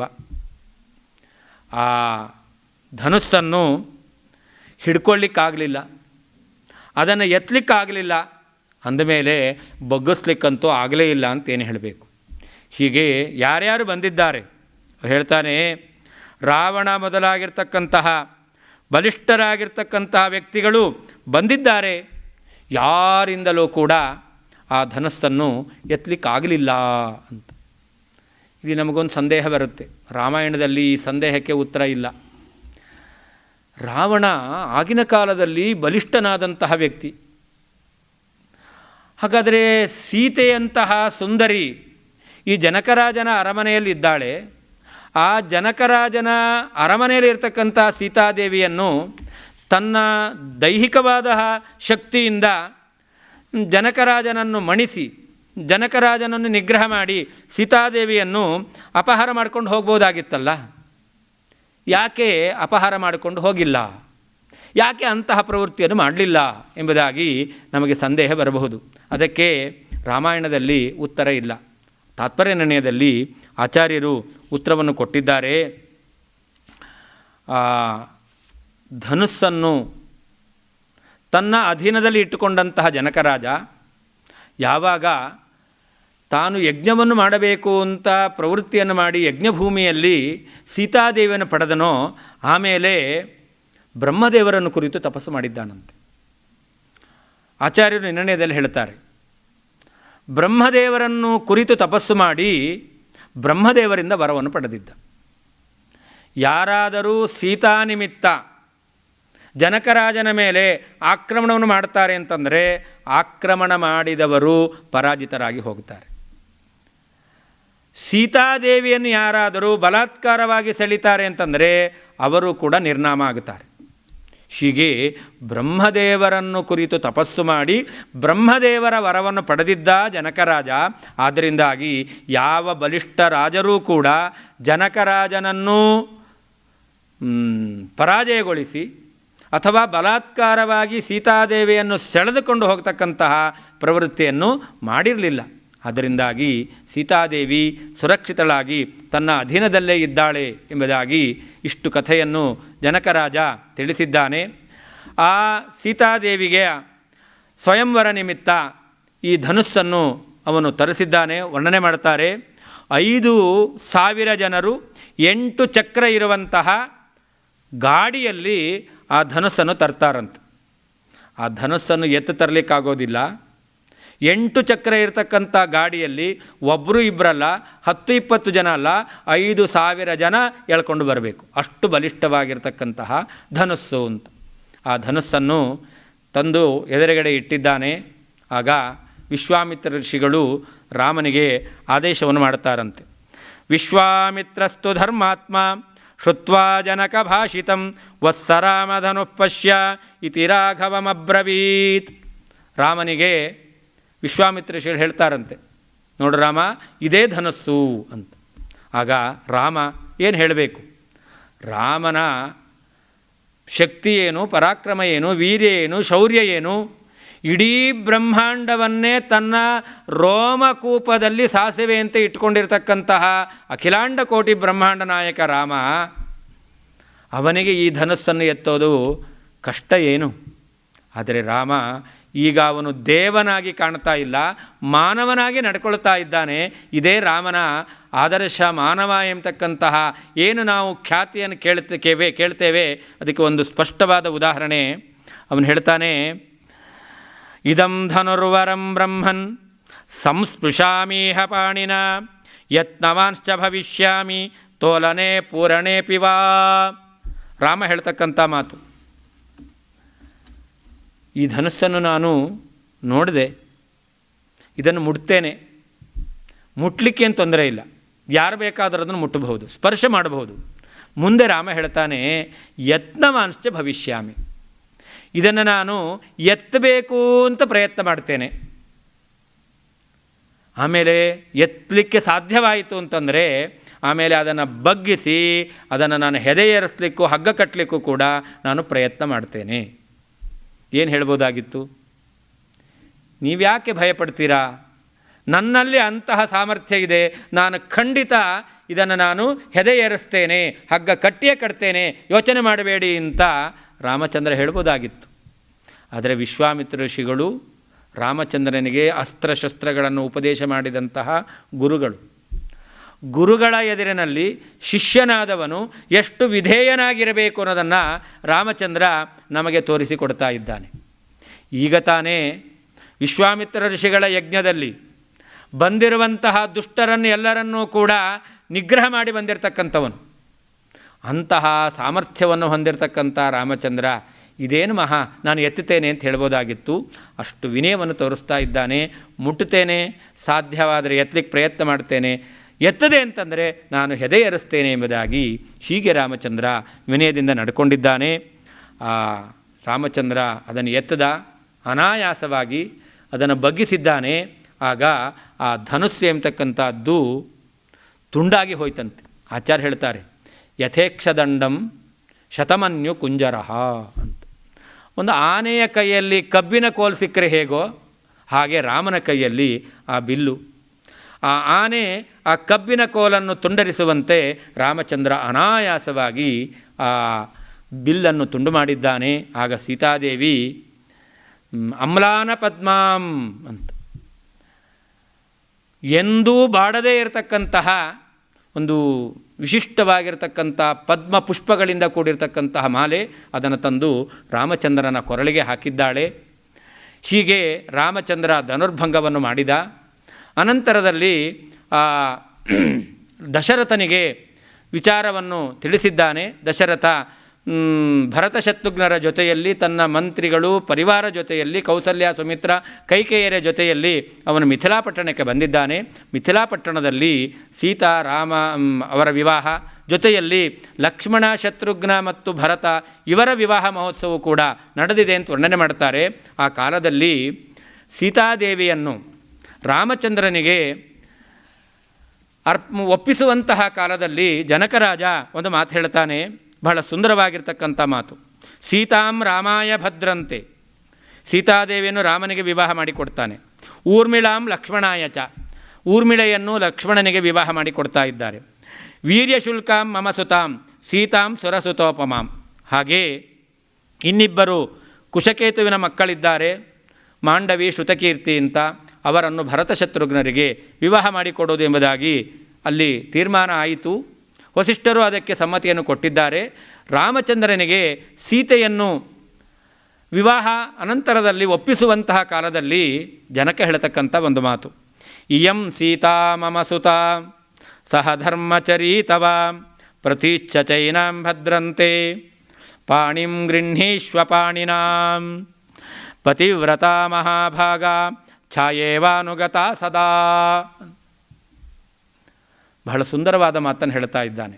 ನನ್ನ ಮಗಳು ಸೀತಾದೇವಿ, ಇವಳನ್ನು ನಾನು ಬಹಳ ಸಂತೋಷದಿಂದ ಪ್ರೀತಿ ವಾತ್ಸಲ್ಯದಿಂದ ನಾನು ಬೆಳೆಸಿದ್ದೇನೆ, ಇವಳನ್ನು ನೀನು ಸ್ವೀಕಾರ ಮಾಡು. ಪಾಣಿಂ ಗೃಹೀಷ್ವ ಪಾಣಿನಾ ಅಂತ, ಇವಳ ಕೈಯನ್ನು ನಿನ್ನ ಕೈಯಿಂದ ಹಿಡಿ ಅಂತ. ಅಷ್ಟೇ ಅಲ್ಲ, ಪತಿವ್ರತಾ ಮಹಾಭಾಗ, ಈ ಸೀತಾದೇವಿ ನಿನಗೆ ಪತ್ನಿಯಾಗಿ ಪತಿವ್ರತೆಯಾಗಿ ಇರ್ತಾಳೆ. ಹೇಗಿರ್ತಾಳೆ? ಒಬ್ಬ ಗೃಹಿಣಿ ಮದುವೆಯಾದ ಮೇಲೆ ಗಂಡನ ಜೊತೆಯಲ್ಲಿ ಯಾವ ರೀತಿಯಲ್ಲಿ ಇರಬೇಕು ಅನ್ನೋದನ್ನು ಜನಕರಾಜ ಒಂದು ಶಬ್ದದಲ್ಲಿ ಹೇಳ್ತಾ ಇದ್ದಾನೆ, ಛಾಯೇವ ಅನುಗತ ಸದಾ ಅಂತ. ಸೀತಾದೇವಿ ನನ್ನ ಮಗಳು ನಿನ್ನ ಜೊತೆಯಲ್ಲಿ ಹೇಗಿರ್ತಾಳೆ?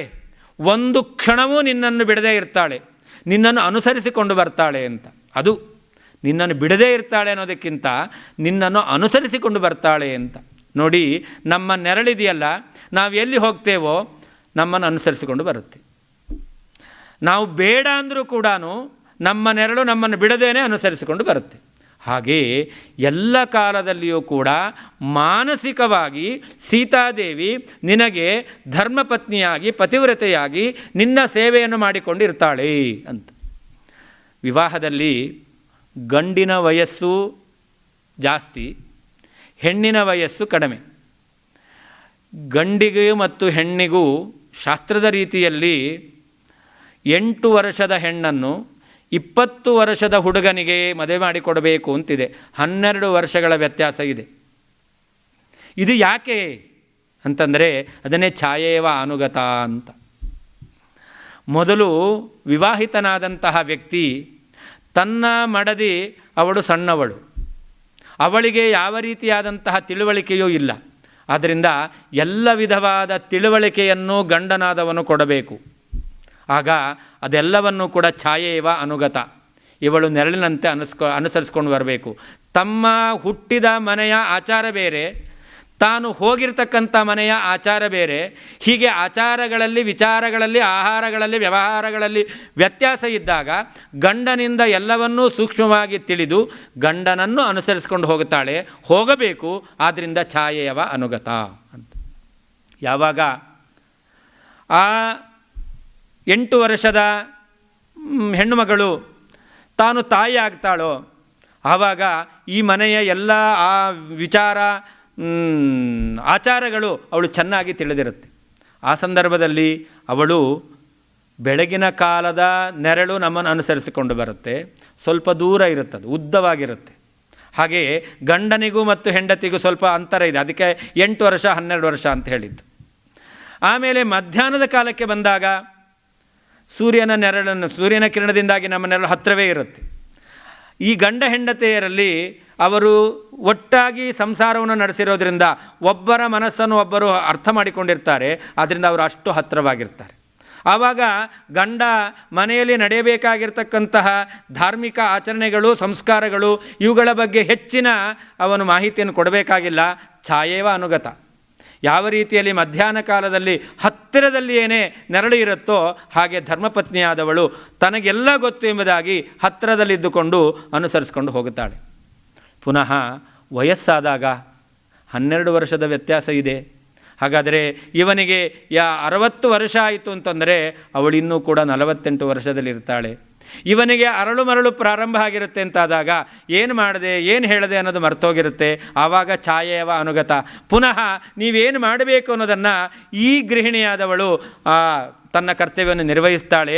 ಆದ್ದರಿಂದ ಬಾಲ್ಯಾವಸ್ಥೆ, ಮಧ್ಯಾವಸ್ಥೆ, ವಾರ್ಧಕ್ಯಾವಸ್ಥೆ ಎಲ್ಲ ಅವಸ್ಥೆಯಲ್ಲಿಯೂ ಕೂಡ ಗಂಡನ ಜೊತೆಯಲ್ಲಿ ಧರ್ಮಪತ್ನಿಯಾಗಿ ಪತಿವ್ರತೆಯಾಗಿ ಅವಳು ಸಹಧರ್ಮಚಾರಿಯಾಗಿರ್ತಾಳೆ ಅನ್ನೋದನ್ನು ಛಾಯೇವ ಅನುಗತ ಎಂಬುದಾಗಿ ಒಂದು ವಾಕ್ಯದಿಂದ ಆ ಸೀತಾದೇವಿಯಲ್ಲಿ ಯಾವ ರೀತಿಯಲ್ಲಿ ಧರ್ಮಾಚರಣೆಯನ್ನು ಮಾಡಬೇಕು ಎಂಬತಕ್ಕಂತಹ ಶ್ರದ್ಧೆ ಆಸಕ್ತಿ ಇತ್ತು ಎಂಬತಕ್ಕಂಥದ್ದನ್ನು ಆ ಜನಕರಾಜ ತಿಳಿಸಿಕೊಟ್ಟಿದ್ದಾನೆ.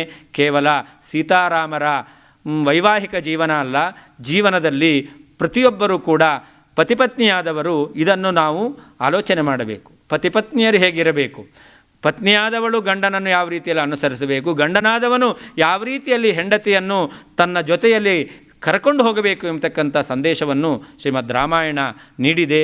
ಹೀಗೆ ಸೀತಾ ಸ್ವಯಂವರ ಅನಂತರದಲ್ಲಿ ಪರಶುರಾಮ ಮತ್ತು ರಾಮದೇವರ ಒಂದು ಸಣ್ಣ ಯುದ್ಧ ರೂಪದಲ್ಲಿ ಅತುಲನಾಮಕ ದೈತ್ಯನನ್ನು ಸಂಹಾರ ಮಾಡಿ ಅನಂತರ ಶ್ರೀರಾಮಚಂದ್ರ ಅಯೋಧ್ಯ ಪಟ್ಟಣವನ್ನು ಅವನು ಸೇರಿದ್ದಾನೆ.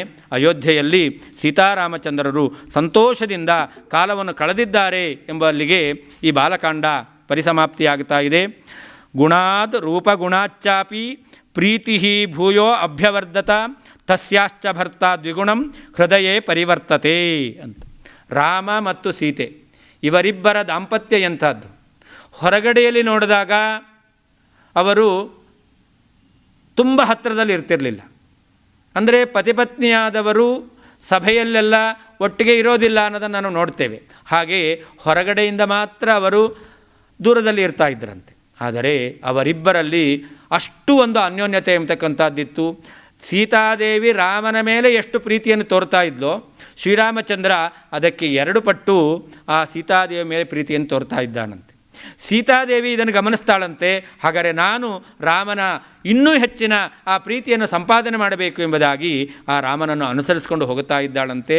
ಹೀಗೆ ಸೀತಾರಾಮಚಂದ್ರರು ಅಯೋಧ್ಯೆಯಲ್ಲಿ ಸಂತೋಷದಿಂದ, ಹಾಗೆ ಲಕ್ಷ್ಮಣ, ಭರತ, ಶತ್ರುಘ್ನ ತಮ್ಮ ಪತ್ನಿಯರ ಜೊತೆಯಲ್ಲಿ ಸಂತೋಷದಿಂದ ಅಯೋಧ್ಯೆಯಲ್ಲಿ ಕಾಲ ಕಳೀತಾ ಇದ್ದಾರೆ ಎಂಬಲ್ಲಿಗೆ ಬಾಲಕಾಂಡ ಎಂಬತಕ್ಕಂಥದ್ದು ಪರಿಸಮಾಪ್ತಿಯಾಗಿದೆ.